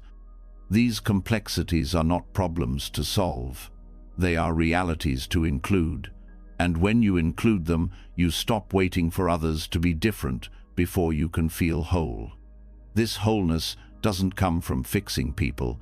It comes from seeing them clearly, flaws, limits, and still choosing to relate from the heart. It comes from remembering that even in imperfection, there is Buddha nature, not as a theory, but as a living truth. Even in the person who irritates you, even in the one who hurt you, even in the part of you that wants to reject them. This doesn't mean you accept harm. Compassion includes discernment, but it does mean you stop turning rejection into identity. You stop defining yourself by what you push away. You stop using someone else's imperfection to strengthen your sense of separateness. Interdependence teaches that there is no solid line between you and the other. What arises in them touches what arises in you. Their suffering is not foreign. It is made of the same elements. And when you stop resisting that truth, something deep relaxes. You don't have to fix them. You don't have to change them. You just have to stay present. Staying present in this way is an advanced practice. It's easy to meditate alone. It's harder to sit with someone who challenges you and still remember the path. But that is where the most profound insights often emerge, not in quiet, but in relationship, not in agreement, but in honesty. And honesty means seeing others as they are, not as you need them to be. It means dropping the fantasy that anyone will complete your sense of peace. It means realizing that the peace you seek comes not from having better people around you, but from letting go of the illusion of separateness between you and the ones who are already there. This letting go is not erasure, it's connection. It's seeing yourself not as a fixed self in a fixed world, but as a part of something fluid, changing, interdependent. A field of life, learning to meet itself through every moment of contact. Every person becomes a mirror, not because they reflect who you are on the surface, but because they show you where your attachments live, where your expectations still rule, where your love still has conditions. And in seeing this, you have the chance to open a little more, to meet the mirror with softness instead of reaction. And in that meeting, you begin to dissolve the illusion of the separate self, not through theory, but through lived experience, through the way you forgive, through the way you pause, through the way you stay. This is not easy, but it is liberating, because the more you allow others to be imperfect, the more space you create for your own humanity. And in that shared space, awakening is no longer a private project. It becomes a shared unfolding. And in that unfolding, nothing is outside the path. Not even the people you once believed didn't belong there. So here you are, at the end of a journey that was never really about fixing anything, but about seeing clearly, maybe for the first time, that nothing needed to be fixed to begin with. You've walked through failure and distraction, through silence and noise, through the cracks in your identity and the cracks in your community. You've looked at the places you were taught to avoid and learned that even they are sacred. You've heard that the mess is the path, that the voice in your head isn't your enemy, that broken routines still hold wisdom, that even the teachings themselves don't have to be complete to be true. that your healing may take more than this lifetime, and that's okay. That even the parts of others that frustrate you are reflections, not barriers. And now, maybe your shoulders feel a little lighter, your breath a little softer, your expectations a little quieter. If nothing else, let this truth settle in your heart tonight. You don't have to be perfect to be worthy of peace. You can rest now, not because you finished something, but because you remembered that this moment is enough, that you are enough, just as you are. If this touched something in you, leave a comment below and share one imperfection you're learning to accept about yourself, about others, or about life. Not as a confession, but as a celebration. A way to say, I'm here, and I'm walking this path too. And if you want to keep growing, breathing, unlearning, and remembering with Ushit, that subscribe button and ring the bell. There's more where this came from. The path continues. And you never have to walk it alone.